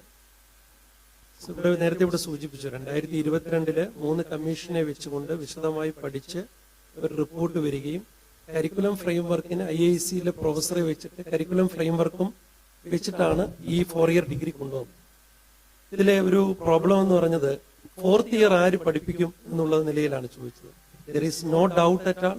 So the entire faculty of the existing system is capable to conduct the sessions in the 4th year also. No additional faculty is required. അപ്പോൾ 4th year സാധാരണ 3rd year ഉള്ളതുപോലെ തന്നെ 4th yearലേക്ക് പോകുന്നു. എന്താണ് ഇവിടുത്തെ ഇതിന്റെ പ്രത്യേകത? നമ്മളിവിടെ നേരത്തെ പറഞ്ഞു, ഇവിടെ സൂചിപ്പിച്ചപ്പോഴേ നമ്മൾ ഇൻഡസ്ട്രിയുമായിട്ടുള്ള കൊളാബറേഷൻസോ ഇൻഡസ്ട്രി സ്റ്റാൻഡേർഡ്സുമായിട്ടുള്ള ബന്ധങ്ങളോ നമ്മുടെ എഡ്യൂക്കേഷനിലില്ല. നമ്മളൊരു മൊണോട്ടണസ് ആയിട്ട് ഒരു സബ്ജക്റ്റ് നേരെ പഠിക്കുക, പഠിച്ചു കഴിഞ്ഞു പോരുക എന്നുള്ള അവസ്ഥയാണ്. അപ്പൊ മക്കിൻസിയുടെ റിപ്പോർട്ട് 2017 അവർ പബ്ലിഷ് ചെയ്തതാണ്. അവർ വീണ്ടും അമെൻഡ് ചെയ്തു 2022. മക്കിൻസി റിപ്പോർട്ട് പറയുന്നത് 2030 ലോകത്തുള്ള ഏറ്റവും പ്രധാനപ്പെട്ട 5 രാജ്യങ്ങളിൽ ഏറ്റവും കൂടുതൽ തൊഴിലവസരം വരുന്ന രാജ്യം ഇന്ത്യയാണെന്നാണ് പറയുന്നത്. ഇന്ത്യയിൽ 2030 260% ആണ് ഹെൽത്ത് സെക്ടറിൽ വർധനവ് വരുന്നത്. 128% ആണ് എഞ്ചിനീയറിംഗ്, കമ്പ്യൂട്ടർ സയൻസ് എഞ്ചിനീയറിംഗ് സെക്ടറിലുള്ള വർധനവ് വരുന്നത്. ടീച്ചിങ് പ്രൊഫഷൻ അല്ലെങ്കിൽ ജനറൽ ആയിട്ടുള്ള പ്രൊഫഷൻ 220% വർധനവ് വരും, even though the automations there. അപ്പൊ അത്തരം മാറ്റങ്ങൾ വരുമ്പോൾ ഏതെങ്കിലും ഒരു പോയിന്റിൽ മാത്രം ഫോക്കസ് ചെയ്ത് നിൽക്കാൻ കഴിയില്ല. അപ്പോഴാണ് നമ്മളെ സംബന്ധിച്ച് വരുന്ന പ്രശ്നം. ഫസ്റ്റ് സെമ്മിൽ ഒരു കുട്ടി വരുന്നു, കോളേജിലേക്ക് അഡ്മിഷൻ വരുന്നു. ഫസ്റ്റ് സെമിസ്റ്ററിൽ അവന് പഠിക്കാനായിട്ട് 3 സബ്ജക്റ്റുകൾ കൊടുക്കുന്നു. 3 സബ്ജക്റ്റിൽ ഹിസ്റ്ററിയും പൊളിറ്റിക്കൽ സയൻസും മ്യൂസിക്കും കൂടെ എടുക്കുന്നു. മുമ്പ് ഇവിടെ രാഹുൽ സൂചിപ്പിച്ച ഒരു പോയിന്റ്, അവനൊരു ട്രെയിനിങ് കൊടുത്തില്ല. അപ്പൊ പൊളിറ്റിക്കൽ സയൻസും ഹിസ്റ്ററിയും മ്യൂസിക്കും എടുക്കുന്ന കുട്ടിക്ക് തോന്നുന്നു എന്റെ പാത്ത് പൊളിറ്റിക്കൽ സയൻസാണ്, ഹിസ്റ്ററി എനിക്ക് താല്പര്യമില്ല, മ്യൂസിക് താല്പര്യമില്ല. ഫസ്റ്റ് ഇയർ കഴിയുമ്പം അവന് പൊളിറ്റിക്കൽ സയൻസിലേക്ക് തിരിഞ്ഞു പോകാം, ആ പാത്ത് വേ സെലക്ട് ചെയ്ത് പോകാം. ഇനി അതൊന്നുമല്ല, വേറെ ഏതെങ്കിലും സബ്ജക്റ്റിലേക്കാണ് മാറണമെങ്കിൽ പോലും ഷിഫ്റ്റ് ചെയ്യാനുള്ള പോസിബിലിറ്റീസ് ഫസ്റ്റ് ഇയർ കഴിയുമ്പോൾ കിട്ടുന്നു. ഫോർത്ത് ഇയറിലേക്ക് വരുമ്പോൾ നമ്മളെ സംബന്ധിച്ചിടത്തോളം വരുന്നത് മുമ്പ് ഇവിടെ സൂചിപ്പിച്ചതുപോലെ ഹൈബ്രിഡ് ലേണിംഗ് ഉണ്ട്. ഓൺലൈൻ കോഴ്സുകൾ കൂടി, ഏറ്റവും അഡ്വാൻസ്ഡ് ആയിട്ടുള്ള ഓൺലൈൻ കോഴ്സുകൾ കൂടി എഡ്യൂക്കേറ്റ് ചെയ്യാനുള്ള അവസരം വരുന്നു. അപ്പം പിന്നൊരു അഡ്വാൻറ്റേജ് എന്താണെന്ന് വെച്ചാൽ, ഫോർത്ത് ഇയർ ഡിഗ്രിക്ക് പോകുന്ന ഒരു കുട്ടിക്ക് 6 മാസം ഇൻഡസ്ട്രി ട്രെയിനിങ് മസ്റ്റ് ആയിട്ട് കൊടുക്കുന്നു. ഫോർത്ത് ഇയർ 2 തരത്തിലുള്ള കോഴ്സുകളാണുള്ളത്. ഒന്ന് 3 വർഷത്തെ ഡിഗ്രി കഴിഞ്ഞ് 4ാം വർഷത്തേക്ക് പോകുമ്പോൾ ഡിഗ്രി ഓണേഴ്സ് ഡിഗ്രിയും ഓണേഴ്സ് വിത്ത് റിസർച്ചുമാണ്. ഓണേഴ്സ് ഡിഗ്രിക്ക് പോകുന്ന കുട്ടിയെ സംബന്ധിച്ചിടത്തോളം അവൻ പഠിക്കുന്ന ഈ 7th സെമിസ്റ്ററിൽ പഠിക്കുന്ന 5 പേപ്പറിന് ശേഷം 6th 8th സെമിസ്റ്ററിൽ ഒരു ഇൻഡസ്ട്രി ട്രെയിനിങ് മാൻഡേറ്ററി ആണ്. 6 മാസക്കാലം ഒരു ഇൻഡസ്ട്രിയുമായിട്ട് അവൻ പഠിച്ച വിഷയവുമായി ബന്ധപ്പെട്ട്, ഉദാഹരണം ഫുഡ് ടെക്നോളജി പഠിക്കുന്ന കുട്ടി ഒരു മിൽക്ക് ഇൻഡസ്ട്രിയിൽ പോയി അതിന്റെ ട്രെയിനിങ് എടുക്കുന്നു. അല്ലെങ്കിൽ മ്യൂസിക് പഠിക്കുന്ന കുട്ടി ഏതെങ്കിലും ഒരു മ്യൂസിക് സിസ്റ്റത്തിൽ ട്രെയിനിങ് എടുക്കുന്നു. മാത്തമാറ്റിക്സ് പഠിക്കുന്ന കുട്ടി അതിന്റെ ആപ്ലിക്കേഷൻ കിട്ടുന്ന ഏതെങ്കിലും ഒരു സെക്ടറിൽ ട്രെയിനിങ് എടുക്കുന്നു. അതിനുവേണ്ടി ഡിഫറന്റ് ആയിട്ടുള്ള ഇൻസ്റ്റിറ്റ്യൂട്ടുകളുമായിട്ട് ടൈഅപ്പ് ചെയ്യേണ്ട റെസ്പോൺസിബിലിറ്റി സർവകലാശാല തലത്തിലും കോളേജ് തലത്തിലും ടേക്കപ്പ് ചെയ്യണമെന്നാണ് പറഞ്ഞിരിക്കുന്നത്. അത്തരത്തിൽ അവർ ടൈഅപ്പ് ചെയ്യുന്നതിനനുസരിച്ചുള്ള ഇൻസ്റ്റിറ്റ്യൂഷൻസുമായിട്ട് കുട്ടികൾ പോകുന്നു. അതേപോലെ ഈ ഓണേഴ്സ് വിത്ത് റിസർച്ച് ആണെങ്കിൽ ഒരു റിസർച്ച് ഗൈഡിന്റെ കീഴിൽ കുട്ടി 1 വർഷക്കാലം ഒരു പേപ്പർ, ഒരു റിസർച്ച് വർക്ക് കോൺട്രിബ്യൂട്ട് ചെയ്യുന്നു. Fourth year yes sir, sure, definitely they can do. കാരണം എന്താണെന്ന് പറയാൻ കാരണം എന്ന് പറഞ്ഞു കഴിഞ്ഞാൽ, ഇപ്പോഴ് 3 വർഷത്തെ ഡിഗ്രിക്ക് പഠിക്കുന്ന കുട്ടികളുടെ റിസർച്ച് പേപ്പറുകൾ തന്നെ നന്നായി പേപ്പർ റിസർച്ച് പബ്ലിഷ് ചെയ്യുന്നുണ്ട്. കഴിഞ്ഞ ദിവസം നമ്മൾ കണ്ടതാണ്, മുരളി തുമ്മരുകുടിയുടെ ഒരു ആർട്ടിക്കിൾ വായിച്ചതാണ്. ഏറ്റവും കൂടുതൽ ഇമ്പാക്ട് ഫാക്ടർ ഉള്ള ജേർണലിൽ പബ്ലിഷ് ചെയ്യുന്നത് കേരളത്തിലെ റിസർച്ച് സെന്ററിൽ നിന്ന് ഏറ്റവും കൂടുതൽ ഇമ്പാക്ട് ഫാക്ടർ ഉള്ള ജേർണലിൽ പബ്ലിക്കേഷൻ വരുന്നു. ഇത് ഇപ്പോഴും പിന്നെ നമുക്ക് with statistics I can say that impact factor 10ഉം 15ഉം ഇടയിലുള്ള പബ്ലിക്കേഷൻസ് കേരള സർവകലാശാലയിൽ നിന്ന് വരുന്നുണ്ട്. ഏതാണ്ട് 70ഓളം ഫോറിൻ കൊളാബറേറ്റീവ് പ്രോജക്ട്സ് കേരള സർവകലാശാലയിലുണ്ട്. ഫോറിൻ യൂണിവേഴ്സിറ്റിയുമായിട്ടുള്ള അക്കാഡമിക് കൊളാബറേഷൻസ് നടക്കുന്നുണ്ട്. അപ്പൊ നമ്മളുടെ എഡ്യൂക്കേഷൻ സിസ്റ്റം മോശമാണ് എന്ന് നമുക്ക് ഒരു കാരണവശാലും പറയാൻ കഴിയില്ല. കാരണം നാഷണൽ റാങ്കിങ്ങിൽ തന്നെ കേരളത്തിലെ 2 സർവകലാശാലകൾ A++ റാങ്കിങ്ങിലാണ്. അതിന് 5 ക്രൈറ്റീരിയ, 5 to 7 ക്രൈറ്റീരിയ ആണ് അസസ് ചെയ്യുന്നത്. നാഷണൽ ഇൻസ്റ്റിറ്റ്യൂഷണൽ റാങ്കിംഗ് ഫ്രെയിംവർക്കിൽ NIRFന്റെ 200 റാങ്ക് കിട്ടിയ ആദ്യത്തെ 200 റാങ്ക് കിട്ടിയ ഇൻസ്റ്റിറ്റ്യൂഷൻസ് നോക്കിയാൽ 40 കോളേജുകൾ കേരളത്തിലേതാണ്. അതായത് 20% കേരളത്തിലെ ഇൻസ്റ്റിറ്റ്യൂഷൻസ് ആണ്. അപ്പൊ ഈ ലെവലിൽ കേരളത്തിലെ എഡ്യൂക്കേഷൻ സിസ്റ്റത്തിൽ മാറ്റം വരുന്നു. പക്ഷെ എന്താണ് ഇവിടെ ഈ മൈഗ്രേഷനെ കണ്ടുകൊണ്ട് കേരളത്തിലെ എഡ്യൂക്കേഷൻ സിസ്റ്റം പൂറാണെന്ന് പറയാൻ പറ്റുമോ? മൈഗ്രേഷൻ എന്താ വരുന്നത്? കേരളത്തിന്റെ ഒരു ട്രെൻഡ്, ഞാൻ ഹയർ എഡ്യൂക്കേഷൻ വിഭാഗത്തിൽ വർക്ക് ചെയ്തിട്ട് 28 വർഷമാണ്. ആദ്യ കാലങ്ങളിൽ ഞങ്ങളൊക്കെ ബിടെക്കും എംടെക്കും കഴിഞ്ഞിട്ട് റിസർച്ച് ചെയ്യാൻ ഫോറിൻ യൂണിവേഴ്സിറ്റിയിലാണ് പോയിക്കൊണ്ടിരുന്നത്. എപ്പോഴും 2000-ലും 90-കളുടെ കാലഘട്ടത്തിലും നമ്മൾ റിസർച്ചിന് പോകുന്നത് ഫോറിനിലായിരുന്നു. 2010 ആയപ്പോഴത്തേക്കും PGക്ക് അവിടെ പോകാൻ തുടങ്ങി, ഫോറിൻ യൂണിവേഴ്സിറ്റികളിലേക്ക് പോകാൻ തുടങ്ങി. 2020 ആയപ്പോഴത്തേക്കും 2015 കഴിഞ്ഞപ്പോഴത്തേക്ക് UGക്ക് തന്നെ കുട്ടികൾ ഫോറിനിലേക്ക് മൈഗ്രേറ്റ് ചെയ്യാൻ തുടങ്ങി. ഇപ്പൊ +2 അവിടെ പോകാൻ കഴിയുമോ എന്നുള്ളതിന്റെ പഠനമാണ് നടക്കുന്നത്. That means അത് മലയാളികളുടെ ഒരു ട്രെൻഡ്, അതാണ് മലയാളികളുടെ ഒരു അപ്രോച്ച്, അതാണ്. എന്ന് പറഞ്ഞാൽ അതിന്റെ അർത്ഥം സത്യത്തിൽ അത് ഏൺ ചെയ്യാൻ വേണ്ടിയാണ് ഭൂരിഭാഗം ആളും പോകുന്നത് എന്നുള്ളതാണ് മറ്റൊരു യാഥാർത്ഥ്യം. ഒരു ജോലി, ഒരു പാർട്ട് ടൈം ജോലി ചെയ്ത് ഇവിടെ ഒരു പാർട്ട് ടൈം ജോലി ചെയ്യുന്ന ഒരാൾക്ക് ചിലപ്പോൾ 100 രൂപയായിരിക്കും കിട്ടുന്നത്. അവിടെ ഒരു പാർട്ട് ടൈം ജോലി ചെയ്യുന്ന ഒരാൾക്ക് ചിലപ്പോൾ ഒരു ദിവസം 1000 രൂപയാണ് കിട്ടുന്നത്. അതിന്റെ ഒരു വ്യത്യാസത്തിൽ ശരിക്കും മൈഗ്രേറ്റ് ചെയ്യേണ്ട ബേസിക് റീസൺ എന്ന് പറയുന്നത് അവിടെ പോയി ഇപ്പോ ഈ കാലത്ത് അവിടെ പോയി നന്നായിട്ട് പഠിക്കാൻ വേണ്ടിയൊന്നല്ല എന്നുള്ളതാണ് എനിക്ക് തോന്നുന്നത്. ഒരു പോയിന്റ് കൂടെ പറയാം. ഇപ്പൊ ഇത്രയും മൈഗ്രേഷൻ നടക്കുന്നു എന്ന് പറയുമ്പോൾ റീസെന്റ് ആയിട്ട് വന്ന കുറച്ച് ആപ്ലിക്കേഷൻ ഞങ്ങളുടെ കയ്യിൽ വന്നു. കാരണം പെട്ടെന്ന് സർട്ടിഫിക്കറ്റ് കിട്ടാൻ വേണ്ടി വന്ന കുറച്ച് കേസിൽ കുറെ കുട്ടികൾ വന്നിരുന്നു. നമ്മൾ അവരോട് ചോദിച്ചു, എന്താണ് നിങ്ങൾ അങ്ങോട്ട് പോകാൻ കാരണം? അവിടെ ഇപ്പോൾ പോകുന്നത് അവർ ഈ പറഞ്ഞതുപോലെ പഠിക്കുന്നതിനേക്കാൾ ഉപരി എന്തെങ്കിലും ഒരു ജോബ് ഓപ്പർച്യൂണിറ്റീസ് ഉണ്ടാക്കാൻ വേണ്ടിയാണ് പോകുന്നത്. പക്ഷെ അതിന് പോലും ഇപ്പൊ റെസ്ട്രിക്റ്റഡ് ആണ്. ഇപ്പോ നിങ്ങൾ എല്ലാ കൺട്രീസും ഒന്ന് എടുത്തു നോക്കൂ, ഈസി ആയിട്ട് അവിടെ കയറാൻ പറ്റും. അവിടെയാണ് മക്കൻസി റിപ്പോർട്ട് നമ്മുടെ കയ്യിൽ ഇരിക്കുന്നത്. 2030 ഏറ്റവും കൂടുതൽ തൊഴിലവസരം വരാൻ പോകുന്ന രാജ്യം നമ്മളാണ്. തീർച്ചയായും ആ രാജ്യത്ത് നിൽക്കുന്ന കുട്ടികളാണ് ഷിഫ്റ്റ് ചെയ്ത് അങ്ങോട്ട് പോയിക്കൊണ്ടിരിക്കുന്നത്. അപ്പൊ അതുകൊണ്ട് ഹയർ എഡ്യൂക്കേഷൻ സെക്ടറിൽ, അതുപോലെ തന്നെ നമ്മൾ ഹയർ എഡ്യൂക്കേഷൻ സെക്ടറിലെ എഡ്യൂക്കേഷൻ ഫണ്ട് പമ്പ് ചെയ്തതിനെ സംബന്ധിച്ച് ഏറ്റവും കൂടുതൽ മോസ്റ്റ് മോഡേൺ എക്യുപ്മെന്റ് ഇന്ന് കേരളത്തിലെ യൂണിവേഴ്സിറ്റികളിലുണ്ട്.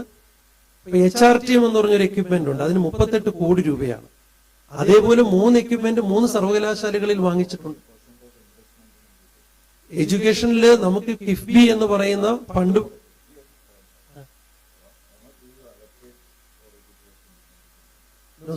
നമ്മളെ സംബന്ധിച്ചിടത്തോളം അലോക്കേഷനിൽ സാർ എക്സ്പെക്ട് ചെയ്യുന്ന ഒരു ലെവലിലേക്ക് വന്നിട്ടില്ലെങ്കിൽ പോലും, പക്ഷെ ഇപ്പോഴത്തെ ലാസ്റ്റ് 3 years ഹയർ എഡ്യൂക്കേഷൻ സെക്ടറിൽ ഗവൺമെന്റ് പമ്പ് ചെയ്യുന്ന amount more than 1500 crores rupees ആണ്. I don't know the percentage exactly.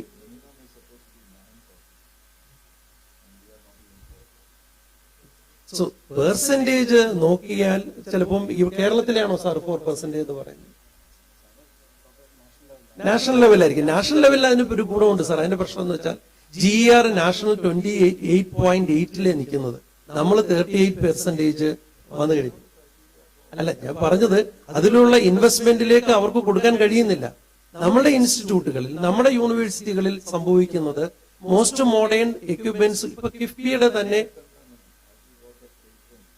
Yes sure, last year we have more than 12 patents last year itself. No, in Kerala University. Yeah, 12 patents. No, that means we are gradually supporting the people to. No, Nobel Prize, that is not a mandatory requirement for the improvement quality of the higher education. Vijay sir.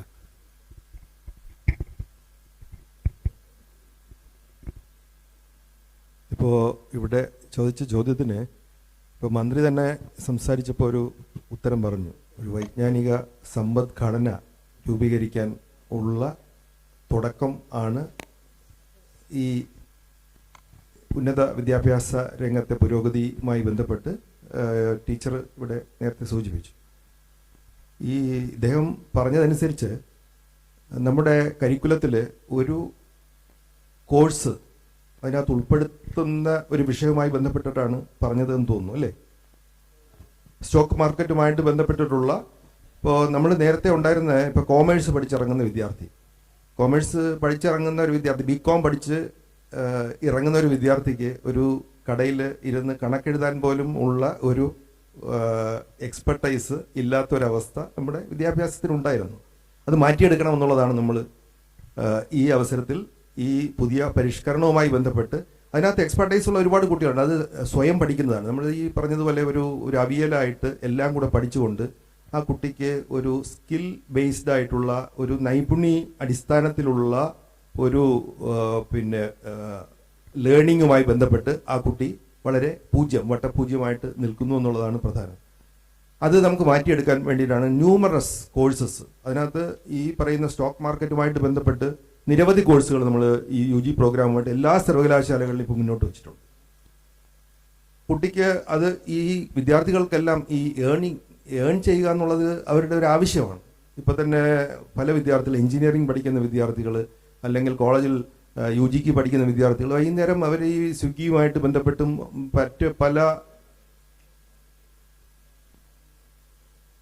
പല ജോലികളിലും ബന്ധപ്പെട്ടിരിക്കുന്നവരാണ്. അപ്പം അവർക്ക് എങ്ങനെ ഇതിനകത്ത് earn ചെയ്യാം? അവർ പല കുട്ടികളും, ബുദ്ധിയുള്ള പല കുട്ടികളും തന്നെ ഈ പറയുന്ന ഓൺലൈൻ കോഴ്സുകൾ ഇതുമായിട്ട് ബന്ധപ്പെട്ട് ചെയ്തുകൊണ്ട് ഈ പറയുന്ന സ്റ്റോക്ക് മാർക്കറ്റിൽ ഇപ്പോൾ ചെയ്യുന്ന പല വിദ്യാർത്ഥികൾ, എഞ്ചിനീയറിംഗ് പഠിക്കുന്ന വിദ്യാർത്ഥികളുണ്ട്, കോമേഴ്സ് പഠിക്കുന്ന വിദ്യാർത്ഥികളുണ്ട്, അത് ചെയ്യുന്നുണ്ട്, പലരും ചെയ്യുന്നുണ്ട്. പക്ഷെ നമുക്ക് ഈ കോഴ്സായിട്ട് ഒരു കോളേജ്, ഒരു യൂണിവേഴ്സിറ്റി അല്ലെങ്കിൽ കോളേജിൽ ഒരു കോഴ്സായിട്ട് അത് നിരവധി, നമ്മളിപ്പോൾ അതിനകത്ത് സിലബസുമായിട്ട് ബന്ധപ്പെട്ട് നിൽക്കുന്നതുകൊണ്ടറിയാം, നിരവധി കോഴ്സുകൾ ഈ കോമേഴ്സുമായിട്ട് ബന്ധപ്പെട്ട്, എക്കണോമിക്സുമായിട്ട് ബന്ധപ്പെട്ട്, സ്റ്റോക്ക് മാർക്കറ്റിൻ്റെ ഈ പറയുന്ന റിലേറ്റഡ് ആയിട്ടുള്ള ഒരുപാട് കോഴ്സുകൾ ഇതിനകത്ത് വന്നിട്ടുണ്ട്. അതിനൊരു മാറ്റം സംഭവിക്കും എന്നുള്ള കാര്യമാണ് ഈ അവസരത്തിൽ പറയാനുള്ളത്. ഇതിനകത്ത് എന്തെങ്കിലും കൂട്ടിച്ചേർക്കാനുണ്ടെങ്കിൽ ഇവിടെ ഇരിക്കുന്ന പാനലിസ്റ്റുകൾ പറയും. ഒരു 2-3 ക്വസ്റ്റ്യൻ കൂടി നമുക്ക് ചോദിക്കാനുണ്ട്. കാരണം എന്താണെന്ന് വെച്ച് കഴിഞ്ഞാൽ ഇത്രയും അറിവുള്ളവരെ നമ്മൾ അങ്ങനെ വെറുതെ വിട്ടിട്ട് കാര്യമില്ലല്ലോ. ഇപ്പൊ ഈ കരിക്കുലം ക്രിയേറ്റർ എന്നുള്ള രീതിയിൽ ഈ മനോജ് സാറിന് കുറച്ച് കാര്യങ്ങൾ പറയാനുണ്ടാവും അല്ലേ? ഒരു പേഴ്സണൽ ഇൻഫ്ലുവൻസ് ഇതിലുണ്ടാവും. അത് മാത്രമല്ല ഒരു വിഷൻ വെച്ചിട്ടായിരിക്കും കരിക്കുലം ക്രിയേറ്റ് ചെയ്യുന്നത്. ഇപ്പൊ സാറിന്റെ ഒപ്പീനിയനിൽ എങ്ങനെയുള്ള മാറ്റങ്ങളൊക്കെ ആയിരിക്കും ഇനി വരുന്നത്? പഴയതിൽ നിന്ന് എന്തൊക്കെ വ്യത്യാസങ്ങളായിരിക്കും വരുന്നത്? നമ്മുടെ ഇതിനകത്തുള്ളൊരു ബേസിക് ആയിട്ടുള്ള കാര്യം പറയുന്നതിന് മുമ്പ് ഞാൻ ഒന്നുകൂടിയും ശംഭി മേനോനെ ഒന്ന് റെഫർ ചെയ്യണം. ആ റിപ്പോർട്ടിൽ നമ്മുടെ സർവകലാശാലകൾക്ക് ഒരു കരിക്കുലം ഉണ്ടായിരുന്നോ എന്നൊരു ചോദ്യം അദ്ദേഹം തന്നെ ചോദിക്കുന്നുണ്ട്. സ്വയം വിമർശനപരമായിട്ട് പറയുന്ന ഉത്തരം ഇല്ല എന്നാണ്. സിലബസ് അല്ല കരിക്കുലം. കരിക്കുലം ഒരു കോംപ്രഹെൻസീവായിട്ടുള്ള, ഒരു പബ്ലിക്കായിട്ടുള്ള ഒരു പൊളിറ്റിക്കൽ സ്റ്റേറ്റ്മെൻ്റ് ആണ്. ഒരു കുട്ടിയെ വ്യക്തിപരമായിട്ടും സാമൂഹ്യപരമായിട്ടും രാഷ്ട്രീയപരമായിട്ടും എല്ലാ തരത്തിലും മാസ്റ്ററാക്കുന്ന ഒരു പ്രോസസ്സിന്റെ പേരാണ് കരിക്കുലം. അതുകൊണ്ട് തന്നെ ഇനി നമുക്ക് അങ്ങനെ ഒരു പബ്ലിക് ആക്സസ് ഉള്ള ഒരു കരിക്കുലം ഉണ്ട്, നമുക്കൊരു റെഗുലേഷൻ ഉണ്ട്. നേരത്തെ റെഗുലേഷൻ ഈ കരിക്കുലത്തിനകത്തേക്ക് ഈ ഒരു മാറ്റം വരുന്നുണ്ട്. അപ്പോൾ നാഷണൽ കരിക്കുലം ഫ്രെയിംവർക്ക് NEPക്ക് ശേഷം വരുന്നുണ്ട്. കേരളത്തിനകത്ത് ഇതുമായിട്ട് ബന്ധപ്പെട്ട് ഒരു കരിക്കുലം കമ്മിറ്റി രൂപീകരിക്കുകയും ഒരു കരിക്കുലം കമ്മിറ്റി റിപ്പോർട്ട് വരികയും ഒരു മോഡൽ റെഗുലേഷൻ സർവകലാശാലകൾക്ക് തരികയും ഈ 2 റിപ്പോർട്ടിനെയും ബേസ് ചെയ്തുകൊണ്ടാണ് കേരളത്തിലെ സർവകലാശാലകൾ കഴിഞ്ഞ 5-8 മാസക്കാലമായിട്ട് ചെറിയൊരു വർക്കല്ല ചെയ്തത്. ഈ ഒന്ന് റെഗുലേഷനും കരിക്കുലവും ഫ്രെയിം ചെയ്യുകയും അതിനുശേഷം ഇതിന്റെ ഒരു സ്റ്റേക്ക് ഹോൾഡേഴ്സുമായിട്ട്, സ്റ്റുഡൻസ് ആയിട്ട്, ടീച്ചേഴ്സായിട്ട്, ഇതുമായിട്ട് ബന്ധപ്പെട്ട് നിൽക്കുന്ന കുട്ടികളുമായിട്ടൊക്കെ വലിയ ഇന്ററാക്ഷൻ നടത്തിക്കൊണ്ട് ഒരു 1.5 വർഷക്കാലമായിട്ട് നടക്കുന്ന ഒരു ഇന്ററാക്ഷനാണ്. അതിനുശേഷമാണ് ഈ മെയ് 10-ാം തീയതിയിലെ അക്കാദമിക് കൗൺസിലിൽ കേരള സർവകലാശാല റെഗുലേഷനും കരിക്കുലവും നമ്മളിപ്പോൾ അംഗീകരിച്ചത്. അതുകൊണ്ട് തന്നെ ഇപ്പോൾ ഡോക്യുമെന്റാണ്. ഇതും റിവൈസ് ചെയ്യപ്പെടാം. ആ തരത്തിലാണ് ഇപ്പൊ കഴിഞ്ഞ ദിവസം രജിസ്ട്രാർ ഒരു മീറ്റിംഗിൽ പറഞ്ഞു ഇനിയും ഇതിനകത്ത് പല മാറ്റങ്ങൾ വരുന്നു. അതോടൊപ്പം തന്നെ ഒരു കാര്യം കൂടി ഉള്ളത്, നേരത്തെ സാറ് ഒരു ചോദ്യം ചോദിച്ചു. നേരത്തെ നമ്മളിപ്പോൾ ഒരു കോഴ്സിന് ചേരുന്ന സമയത്ത് എന്താണ് ആ കോഴ്സ്, ഒരു കോഴ്സിന് ചേരുക മാത്രമല്ല BComന് ചേരുക. ഇപ്പോ ഇവിടെ നമ്മുടെ കേരള സർവകലാശാലയുടെ വെബ്സൈറ്റ് എടുത്താൽ ഏതാണ്ട് ഒരു 1500 പേജുള്ള സിലബസ് BComുമായിട്ട് ബന്ധപ്പെട്ട വിവിധ കോഴ്സുകൾ അവിടെ ഡെപ്പോസിറ്റ് ചെയ്തേക്കാം. നേരത്തെ അതില്ല. 49 പഠന ബോർഡുകൾ, ഏതാണ്ട് ഒരു 8 ദിവസത്തെ റെസിഡൻഷ്യൽ ക്യാമ്പ്, അതിനുശേഷമുള്ള സിലബസ് സ്ക്രൂട്ടിനി, അതിനുശേഷമുള്ള സിലബസ് വെറ്റിംഗ്, അത്ര അടക്കം നടത്തിക്കൊണ്ട് ഈ 49 പഠന ബോർഡുകളുടെയും കോഴ്സ് നമ്മൾ ഇപ്പൊ വെബ്സൈറ്റ്, അത് അത്യാവശ്യം പത്രങ്ങളും ചാനലുകളൊക്കെ പറയുകയും ചെയ്തു. അതുകൊണ്ട് തന്നെ കുട്ടി പഠിക്കാൻ പോകുന്ന കോഴ്സിന്റെ കണ്ടന്റ് ചൂസ് ചെയ്തുകൊണ്ടാണ് ഇനി കുട്ടി പഠിക്കാൻ വേണ്ടി പോകുന്നത്. ആ ഒരു മാറ്റം വന്നിട്ടുണ്ട്. അപ്പൊ മാറ്റത്തിനെയാണ് ഇപ്പൊ നമ്മൾ സ്വീകരിക്കുന്നത്. അതിനകത്ത് ഒരു കാര്യം കൂടി, കേരളത്തെ കുറിച്ച് പറയുന്ന സമയത്ത് ഞാനെപ്പോഴും നക്ഷത്രങ്ങളെ കാണാൻ ആഗ്രഹിക്കുന്നത് എൻ്റെ മുറ്റത്ത് നിൽക്കുന്ന മുരിങ്ങാമരത്തിന്റെ ഇലയുടെ ഇടയിൽ കൂടിയാണ്. ഇവിടെ വന്ന എന്റർപ്രണേഴ്സിന് ഇത്രയധികം അവാർഡ് കൊടുക്കുമ്പോൾ വൈ കേരള എന്നുള്ള എൻ്റെ ഒരു ആൻസർ കൂടിയാണത് എന്ന് തോന്നുന്നു. Thank you. ഒരു കാര്യം സാറ് പറഞ്ഞ് ആഡ് ചെയ്യാനുള്ളത്, പൊതുവേ നമ്മൾ എഡ്യൂക്കേഷനെ കുറിച്ച് സംസാരിക്കുമ്പോൾ 2 അപ്രോച്ചിലേക്കോ 2 എക്സ്ട്രീംസിലേക്കോ പോകാറ്. ഒന്നെങ്കിൽ നമ്മൾ പഠിച്ചു വന്നത് എല്ലാം തെറ്റാണ്, പഴയതെല്ലാം മോശമാണെന്ന് പറയുന്ന ഒരു ഡിനയലിസം. എനിക്ക് തോന്നുന്നില്ല അത് ശരിയാണ്. അതായത് അല്ലെങ്കിൽ പുതിയതെല്ലാം മോശമാണ്, അതൊരു ഫാഡാണ്, ഫാഷനാണെന്ന് പറയും. പഴയതിന് ഒരുപാട് നന്മകളുണ്ട്. ആ നന്മകളാണ് ഇവിടെ ഇരിക്കുന്ന പല പ്രഗത്ഭരെയും സൃഷ്ടിച്ചത്. എന്നാൽ മാറുന്ന കാലത്തിന്റെ സ്പന്ദനങ്ങളെ നമ്മൾ ഒപ്പിയെടുത്തുകൊണ്ട് പുതിയ കാര്യങ്ങൾ ഇൻകോർപ്പറേറ്റ് ചെയ്യുക, അവിടെയാണ് അതിന്റെ റൈറ്റ് അപ്രോച്ച്. പഴയതിന് ഒരുപാട് മേന്മകളുണ്ട്, എന്നാൽ പുതിയതിന്റെ കാര്യങ്ങളെ അസിമിലേറ്റ് ചെയ്യുക എന്നുള്ളത്. അപ്പൊ എനിക്കൊരു സബ്മിഷനും കൂടെ ഉള്ളത്, ഇപ്പോൾ ഞങ്ങളുടെ കമ്പനിയിൽ 50,000 rupees ഒരു കോണ്ടന്റ് റൈറ്ററെ എടുക്കാൻ ഏകദേശം ഒരു 6 months മുമ്പ് നമ്മൾ ഡിസൈഡ് ചെയ്തു. കാര്യമായിട്ട് ലിങ്ക്ഡിനിലടക്കം പരസ്യവും മറ്റും കൊടുത്തു. അതിനുശേഷമാണ് 6 to 8 months ബാക്ക്, അതിനുശേഷമാണ് ഈ ChatGPT റെവല്യൂഷൻ വന്നത്. അപ്പോൾ ആ 50,000 കാര്യം അപ്പം നിന്ന് ഇല്ലാതായി. അവിടെ ഇരിക്കുന്ന ഏതെങ്കിലും ഒരാൾക്ക് നമുക്ക് ChatGPT ഒന്ന് ട്രെയിൻ ചെയ്താൽ പുതിയ കോണ്ടന്റ് 50,000 പകരം അവന്റെ 10 or 20 or 30 അവേഴ്സ് ഇൻകോർപ്പറേറ്റ് ചെയ്താൽ അത് അഡാപ്റ്റ് ചെയ്യാവുന്ന. എവിടെയാണ് എനിക്ക് തോന്നുന്നു ശ്രീനിവാസ് സാർ നേരത്തെ പറഞ്ഞ വളരെ പ്രമുഖമായ ഒരു ഇമ്പോർട്ടന്റ് ആയ കാര്യം, ഈ AI അടക്കമുള്ള കാര്യം വരും. AI നമ്മളെ റീപ്ലേസ് ചെയ്യില്ല, പക്ഷേ AI നന്നായിട്ട് അറിയാവുന്ന ഒരാൾ നമ്മളെ റീപ്ലേസ് ചെയ്യും.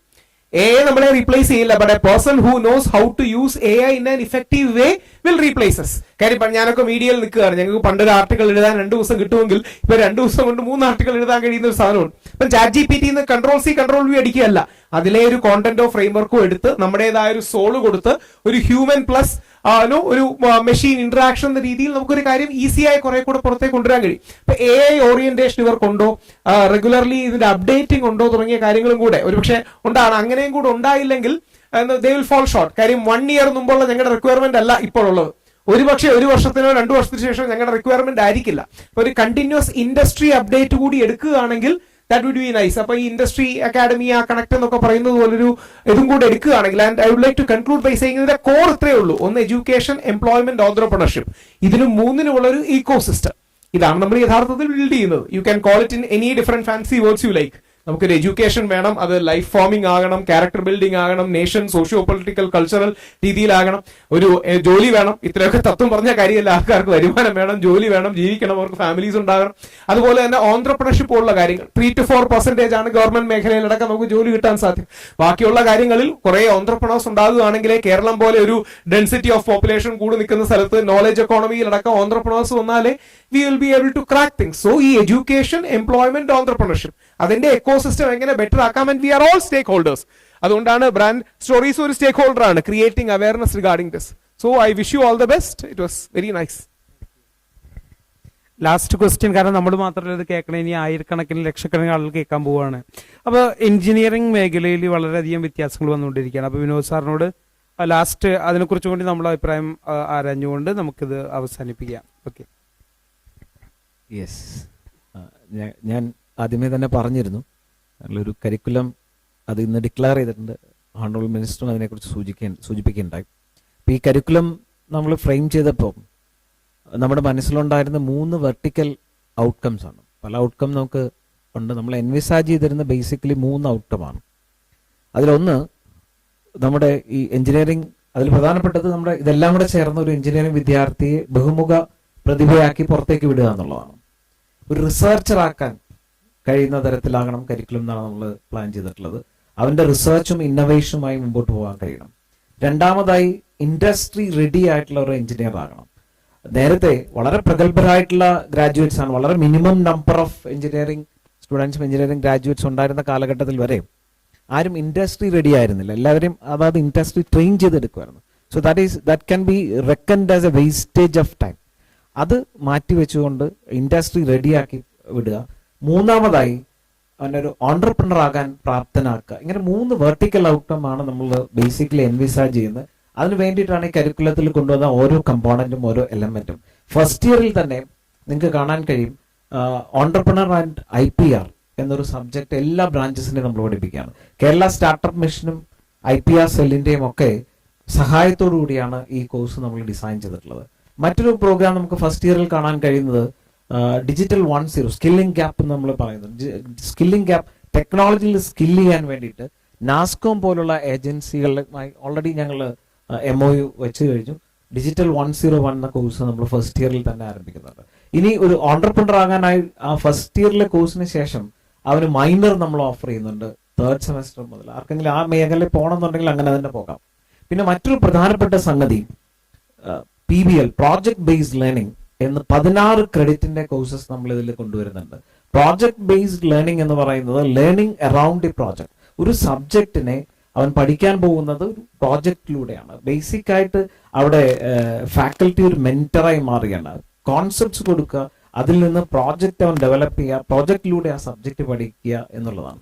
ഓഫ്കോഴ്സ് അതിൽ യൂണിവേഴ്സിറ്റി എക്സാമിനേഷൻ ഒക്കെ ഉണ്ടാവും. നമ്മുടെ ഈ സ്ട്രക്ചറിൽ അത് ആവശ്യമുണ്ടാവും. പക്ഷെ അതിന്റെ ഒരു പ്രൊപ്പോർഷൻ കണ്ടിന്യൂസ് ഇവാലുവേഷനും ഇതും തമ്മിൽ മറ്റതിൽ നിന്ന് വ്യത്യസ്തമായിരിക്കും. വേറൊരു പ്രധാനപ്പെട്ട സംഗതി, നമ്മൾ കോർ സബ്ജക്ട്സിനെ കുറച്ചുകൊണ്ട് ഇലക്ടീവ്സിനെ കൂട്ടി. അതോടൊപ്പം ഇലക്ടീവ്സിൽ തന്നെ ഇൻഡസ്ട്രി ഡ്രിവൻ എലക്ടീവ്സ് ധാരാളം ഉൾപ്പെടുത്തിയിട്ടുണ്ട്. ഇൻഡസ്ട്രിയുമായി ചേർന്ന് നിന്നുകൊണ്ടുള്ള എലക്ടീവ്സ് ഡിസൈൻ ചെയ്യാൻ പല ഇൻഡസ്ട്രിയലിസ്റ്റും ഇൻഡസ്ട്രിയുമായിട്ട് ഞങ്ങൾ ഇതിനകം ഡിസ്കഷൻ നടത്തിയിട്ടുണ്ട്. മറ്റൊരു പ്രധാനപ്പെട്ട സംഗതി ഉള്ളത് 6th സെമസ്റ്ററിൽ ഒരു മിനി പ്രോജക്റ്റ് ഉണ്ട്. ഒരു സോഷ്യലി റിലവൻ്റ് ആയിട്ടുള്ള മിനി പ്രോജക്റ്റ് എല്ലാ ബ്രാഞ്ചസിനും ഉണ്ടാകണം എന്നാണ് കണ്ടിട്ടുള്ളത്. അത് ഇപ്പം നമ്മുടെ KDISC ഒക്കെ പോലുള്ള സ്ഥാപനങ്ങളുടെ അവരുടെ പ്രോജക്ട് ഷെൽഫിൽ ആയിരക്കണക്കിന് പ്രോബ്ലംസ് ഉണ്ട്. കേരളത്തിന്റെ ചുറ്റുപാടും കാണുന്ന നിരവധിയായിട്ടുള്ള സംഗതികളെ ചേർത്ത് വെച്ചുകൊണ്ടുള്ള പ്രോജക്ട്സ് ആണ്, ആ പ്രോബ്ലംസ് ആണ്.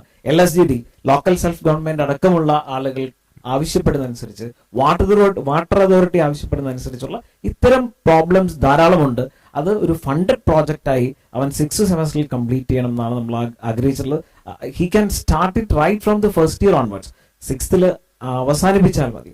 മറ്റൊരു പ്രധാനപ്പെട്ട കാര്യം, നമ്മൾ ഫൈനൽ ഇയറിൽ വരുമ്പോഴത്തേക്കും either 7th or 8th സെമ്മിൽ 6 മാസം അവന് ഇന്റേൺഷിപ്പിനുള്ള അവസരമുണ്ട്. അപ്പോൾ ആ ഇന്റേൺഷിപ്പിന്റെ കാലഘട്ടത്തിൽ ലാബില്ല. 6th സെമ്മോട് കൂടി നമ്മൾ ലാബ് എല്ലാം അവസാനിപ്പിച്ചുകൊണ്ട് 7th സെമ്മിലോ 8th സെമ്മിലോ ഇത്തരം ഒരു ഇന്റേൺഷിപ്പിന് പോകുന്ന ആളെ ആ ഇന്റേൺഷിപ്പിനെ പ്രോജക്റ്റായി കൺവേർട്ട് ചെയ്യാനും ബാക്കിയുള്ള കോഴ്സസിനെ ഓൺലൈൻ മോഡിൽ ഡെലിവറി നടത്താനുള്ള ഒരു പ്ലാനാണ് ഇതിൽ നമ്മളുള്ളത്. ഇതിൽ ഏറ്റവും സുപ്രധാനമായ മറ്റൊരു കാര്യം, കേരളത്തിലെ 142 എഞ്ചിനീയറിംഗ് കോളേജുകളിലേക്ക് അഡ്മിറ്റഡ് ആകുന്ന കുട്ടികളെല്ലാം ഒരേ കാറ്റഗറി ആളുകളല്ല. ഇതിലൊരു ഹെട്രോജിനിറ്റി നിലനിൽക്കുന്നുണ്ട്, ഡൈവേഴ്സിറ്റി ഉണ്ട്. കേരള എൻട്രൻസിലൂടെയാണ് ഈ കുട്ടികൾ അഡ്മിറ്റഡ് ആകുന്നതെങ്കിൽ മാത്സിന് എൻട്രൻസിൽ 480ൽ 480 മാർക്ക് വാങ്ങിക്കുന്നയാളും 10 മാർക്ക് വാങ്ങിക്കുന്ന ആൾ അഡ്മിറ്റഡ് ആകുന്നുണ്ട്. അപ്പൊ ഇവരെ ഹാൻഡിൽ ചെയ്യാനായി നമ്മൾ പ്രധാനമായിട്ടും കണ്ടിട്ടുള്ള ഒരു പ്രധാനപ്പെട്ട സംഗതി, ഈ എല്ലാ ഹയർ ലെവലിലുള്ള കുട്ടികളും ലോവർ ലെവലിലുള്ള കുട്ടികളും ഒരേ സിലബസ് പഠിക്കുന്നു, ഒരേ എക്സാം എഴുതുന്നു. ശരിയാണ്. അപ്പോൾ അതിൽ നിന്ന് നമ്മൾ കണ്ടിട്ട് നമുക്ക് ഈ പരിമിതമായ സംവിധാനത്തിൽ നമ്മൾ കണ്ടിട്ടുള്ള ചലഞ്ച് മോഡ് കോഴ്സ് ഞങ്ങൾ ഓഫർ ചെയ്യുന്നുണ്ട്. ഒരു -1 സെമസ്റ്റർ കോഴ്സാണ് എന്ന് പറഞ്ഞാൽ ഒരു സ്റ്റുഡന്റ് അവൻ ഇപ്പം ഫസ്റ്റ് സെമ്മിലോ ഫസ്റ്റ് ഇയറിലോ വരുമ്പം 3rd സെമ്മിലെ ഒരു കോഴ്സ് അവൻ നേരത്തെ കമ്പ്യൂട്ടറിൽ വളരെ പ്രൊഫിഷ്യന്റ് ആണ്, മാത്സ് നന്നായി അറിയാം, ഫിസിക്സ് നന്നായി പഠിച്ചിട്ടുണ്ട്. ഇങ്ങനെയുള്ള ഒരാൾക്ക് 3rd സെമ്മിൽ വരുന്ന ഒരു കോഴ്സ് അല്ലെങ്കിൽ 2nd സെമ്മിൽ വരുന്ന ഒരു കോഴ്സ് ഫസ്റ്റ് സെമ്മിൽ തന്നെ എടുക്കാം. Self learning by mode of self learning. ആ സെൽഫ് ലേണിംഗിലൂടെ ആ കോഴ്സ് അവൻ പഠിക്കുകയും യൂണിവേഴ്സിറ്റി എക്സാം എഴുതുകയും ചെയ്യാം. അതിന് അവനുള്ള ക്രെഡിറ്റ് കൊടുക്കുന്നു. അങ്ങനെ ഒരു 20 ക്രെഡിറ്റ്സ് അഡ്വാൻസ് ചെയ്ത് പോകാനുള്ള ഒരവസരം ഈ പ്രോഗ്രാമിൽ നമ്മളുണ്ട്. അപ്പൊ അങ്ങനെയാണ് ഹയർ എൻഡെങ്കിൽ. ലോവർ എൻഡിന് നമ്മൾ കാണുന്നത് ടോട്ടൽ 167 + 3 ക്രെഡിറ്റ്സ് ആണ് ബിടെക് പ്രോഗ്രാമിലുള്ളത്. 167 + 3 ആക്ടിവിറ്റി. അത് 157 + 3 ആക്ടിവിറ്റി എടുത്താൽ ഒരാൾക്ക് എഞ്ചിനീയറിംഗ് ഡിഗ്രി കിട്ടും. എന്ന് പറഞ്ഞാൽ 2-3 സബ്ജക്ട് ഫെയിലിയർ ആയാൽ പോലും അൾട്ടിമേറ്റ്ലി 4 വർഷം കഴിയുമ്പോൾ ബിടെക് കിട്ടുക എന്നുള്ളതാണ്. AICT മോഡൽ കരിക്കുലത്തിൽ പറഞ്ഞിട്ടുള്ള 152 ക്രെഡിറ്റ്സ് ഉണ്ടെങ്കിൽ ബിടെക് കൊടുക്കാം എന്നുള്ളതാണ്. ഇത്തരം ചില ആശയങ്ങൾ നമ്മൾ വരുന്നത് വെറും സംവാദത്തിലൂടെയാണ്. ഞാനൊരു IIT പ്രൊഫസർ ഞങ്ങളുടെ ഇതിന്റെ ഭാഗമായിട്ടുണ്ടായിരുന്നു. അദ്ദേഹം പറഞ്ഞത് ഗ്രാഫിക്സ് എന്ന് പറയുന്ന പേപ്പർ, എഞ്ചിനീയറിംഗ് അറിയുന്ന ആൾ, ഞാൻ ഫൈൻ ഡീറ്റെയിൽസിലൊക്കെ പോവുകയല്ല, ഗ്രാഫിക്സ് എന്ന് പറയുന്ന ഒരു പേപ്പർ എല്ലാവരും പഠിക്കുന്നുണ്ട്, ഫസ്റ്റ് ഇയറിലാണ്. അദ്ദേഹം ഗ്രാഫിക്സ് പാസ്സായത് 8th സെമസ്റ്ററിൽ മാത്രമാണ്. എനിക്ക് ഗ്രാഫിക്സിന് ആപ്റ്റിറ്റ്യൂഡ് ഉണ്ടായിരുന്നില്ല, അതുകൊണ്ട് ഞാനത് പാസ്സായില്ല. അപ്പൊ എന്തുകൊണ്ട് അവനെ ഇത് അടിച്ചേൽപ്പിക്കണം എന്നുള്ളത് അദ്ദേഹം പിന്നെ ഫൈനലി അദ്ദേഹം IITയുടെ പ്രൊഫസറാണ്. ഇപ്പോൾ നമ്മൾ മനസ്സിലാവും അദ്ദേഹത്തിന്റെ ഒരു അക്കാഡമിക് ലെവല് അവിടെയാണ് കിടക്കുന്നതെങ്കിൽ ഇത്തരം ചില ഡൈവേഴ്സിറ്റി ഇതിനകത്തുണ്ട്. ആ ഡൈവേഴ്സിറ്റി ഇപ്പൊ നമ്മൾ പറഞ്ഞ ന്യൂ എഡ്യൂക്കേഷൻ പോളിസിയുടെ ഭാഗമൊക്കെ ആയിട്ട് വരുന്നതാണ്. കുറച്ചു കാലം ഫിസിക്സ് പഠിച്ചു കഴിയുമ്പോൾ ഫിസിക്സുമായിട്ട് ബന്ധമില്ലാത്ത ഇംഗ്ലീഷ് ലിറ്ററേച്ചർ പഠിക്കാൻ കഴിയണം. ഞാൻ തന്നെ പലപ്പോഴും എൻ്റെ സർവീസിൽ ഞാൻ ഫേസ് ചെയ്തിട്ടുണ്ട് നിരവധിയായിട്ടുള്ള കുട്ടികൾ. ഒരു ചെറിയൊരു എക്സാമ്പിൾ കൂടെ പറയാം. വളരെ കാലങ്ങൾ മുമ്പ് ഒരു മിടുക്കിയായ വിദ്യാർത്ഥിനി 4th സെമ്മിൽ, I happen to be her faculty adviser, അതുകൊണ്ട് naturally she will come to me. എൻ്റെ അടുത്ത് വന്നു. 4th സെമ്മിൽ വെച്ചാണ് ആ കുട്ടി വരുന്നത്. ആ കുട്ടിയുടെ റാങ്ക് ഞാൻ ഇപ്പോഴും ഓർക്കുന്നുണ്ട്, 200-ൽ താഴെയായിരുന്നു, 178 ആ കുട്ടിയുടെ കേരള സ്റ്റേറ്റ് എൻട്രൻസ് റാങ്ക്. എന്ന് വളരെ പരിമിതമായ കോളേജുകളുള്ള ഒരു സമയമാണ്. മാർത്തനേഷ്യസ് കോളേജ് ഓഫ് എഞ്ചിനീയറിംഗിലാണ് ഞാൻ അധ്യാപകനായിട്ടുള്ളത്. കുട്ടി വളരെ സീരിയസ് ആയി എൻ്റെ ക്യാബിനിൽ വന്ന് എന്നോട് പറഞ്ഞു, സർ ഞാൻ ഡിസ്കണ്ടിന്യൂ ചെയ്യാൻ പോവാണ്. ഞാൻ ചോദിച്ചു എന്തുകൊണ്ട്? 3rd സെം വരെ നല്ല മാർക്കുള്ള ഒരാൾ, ഇന്നത്തെ പോലെ 10 പോയിന്റ് 9 പോയിന്റ് അങ്ങനെയൊക്കെ ആകാൻ വലിയ പാടാണ്. പക്ഷെ ഒരു 80% മാർക്ക് എന്ന് പറയുന്നത് തന്നെ വളരെ ഹൈ സെറ്റിംഗ് ആണ്. അപ്പൊ ആ കുട്ടിക്ക് അത്രയും പെർസെൻറ്റേജ് ഉള്ള ആൾ എന്തിന് നീ ഇത് ഡിസ്കസ്? സർ എനിക്ക് എൻ്റെ പാഷൻ ഇംഗ്ലീഷ് ലിറ്ററേച്ചറാണ്, ഞാൻ ഇംഗ്ലീഷ് ലിറ്ററേച്ചർ പഠിക്കാനായി ഡ്രോപ്പ് ചെയ്യാൻ ഞാൻ പറ്റില്ല. കാരണം എന്തുകൊണ്ടാണെന്ന് വെച്ചാൽ എനിക്ക് എൻ്റെതായ റാഷണൽ ഉണ്ട്. നിങ്ങൾ ഒരാളുടെ അവസരം കളയാണ്. കേരളത്തിൽ വളരെ limited number of engineering seats ഉള്ളപ്പോൾ നിങ്ങൾ ഒരാളുടെ അവസരം കളഞ്ഞു പോകാൻ പാടില്ല. 4 വർഷവും ബിടെക് കംപ്ലീറ്റ് ചെയ്തതിന് ശേഷം നിനക്ക് പോകാം, നിനക്ക് ഇംഗ്ലീഷ് ലിറ്ററേച്ചർ പഠിക്കാം, ആ ഏരിയയിലേക്ക് പോകാം. അന്നത്തെ കാലഘട്ടം അതായിരുന്നു. ഇന്ന് ആ കുട്ടി ഇന്റലിലാണ് വർക്ക് ചെയ്യുന്നത്. ഇംഗ്ലീഷ് ലിറ്ററേച്ചറും ഒക്കെ അദ്ദേഹം പാരലായിട്ട് കൊണ്ടുപോകുന്നുണ്ടാവും. അപ്പൊ ഇത്തരം ഡൈവേഴ്സിറ്റിയെ എഡ്യൂക്കേഷൻ മേഖലയിൽ അതിവേഗതയിൽ അഡ്രസ് ചെയ്യേണ്ടതാണ്. അത് ഒരു പരിധി വരെ ഈ വരുന്ന പുതിയ നമ്മുടെ കരിക്കുലം എല്ലാം അഡ്രസ് ചെയ്യും എന്നാണ് ഞാൻ കരുതുന്നത്. Thank you so much. ഇത്രയും നേരം വളരെ വിലയേറിയ അറിവുകൾ നമുക്ക് സമ്മാനിച്ച എല്ലാവർക്കും ഹൃദയം നിറഞ്ഞ നന്ദി പറയുന്നു. Thank you very much. May God bless you. All the best. Thank you everyone. Thank you so much, and that was the panel discussion on the topic Higher Education, New Model and New Awakening. ഉന്നത വിദ്യാഭ്യാസം പുതിയ മാതൃക പുത്തനുറവ് എന്ന panel ഡിസ്കഷന് അന്ത്യം കുറിക്കുകയാണ്. So ഈ ഒരു അവസരത്തിൽ പറയാൻ ആഗ്രഹിക്കുകയാണ്, ഒരുപാട് ചോദ്യങ്ങൾ, ഒരുപാട് ഉത്തരങ്ങൾ, ഒരുപാട് ചർച്ചകൾ നീണ്ടുനിന്ന സജീവമായിട്ടുള്ള ഒരു സെഷൻ തന്നെയായിരുന്നു on the topic higher education, new moral, new awakening. ഈ അവസരത്തിൽ ഒന്നുകൂടെ പറയാൻ ആഗ്രഹിക്കുന്നു, I would love to take this opportunity to extend my heartfelt gratitude to everybody of the panel members for their outstanding contribution and their active participation in the panel discussion on the topic higher education. So നമ്മൾ panel discussion നന്ദിയം കുറിക്കുകയാണ്. So ഈ ഒരു അവസരത്തിൽ once again would love to thank the entire panelists for their active participation and contribution. തീർച്ചയായിട്ടും അവരുടെ engagement, അവരുടെ contribution നമ്മുടെ education എന്ന ഒരു ഫീൽഡിൽ ഉണ്ടാവുന്ന ചാലഞ്ചസ്, അതിലുണ്ടാവുന്ന സൊല്യൂഷൻസ്, അതിലുണ്ടാവുന്ന ഓപ്പർച്യൂണിറ്റീസ് എല്ലാം നമ്മൾ കൂടെ മനസ്സിലാക്കാൻ പറ്റിയ ഒരു സെഷൻ തന്നെയാണ്. So ladies and gentlemen, I would love to request everybody to please give a loud round of applause. ഒരു വലിയ കയ്യടി നൽകണം for that amazing panel discussion. Okay, thank you so much.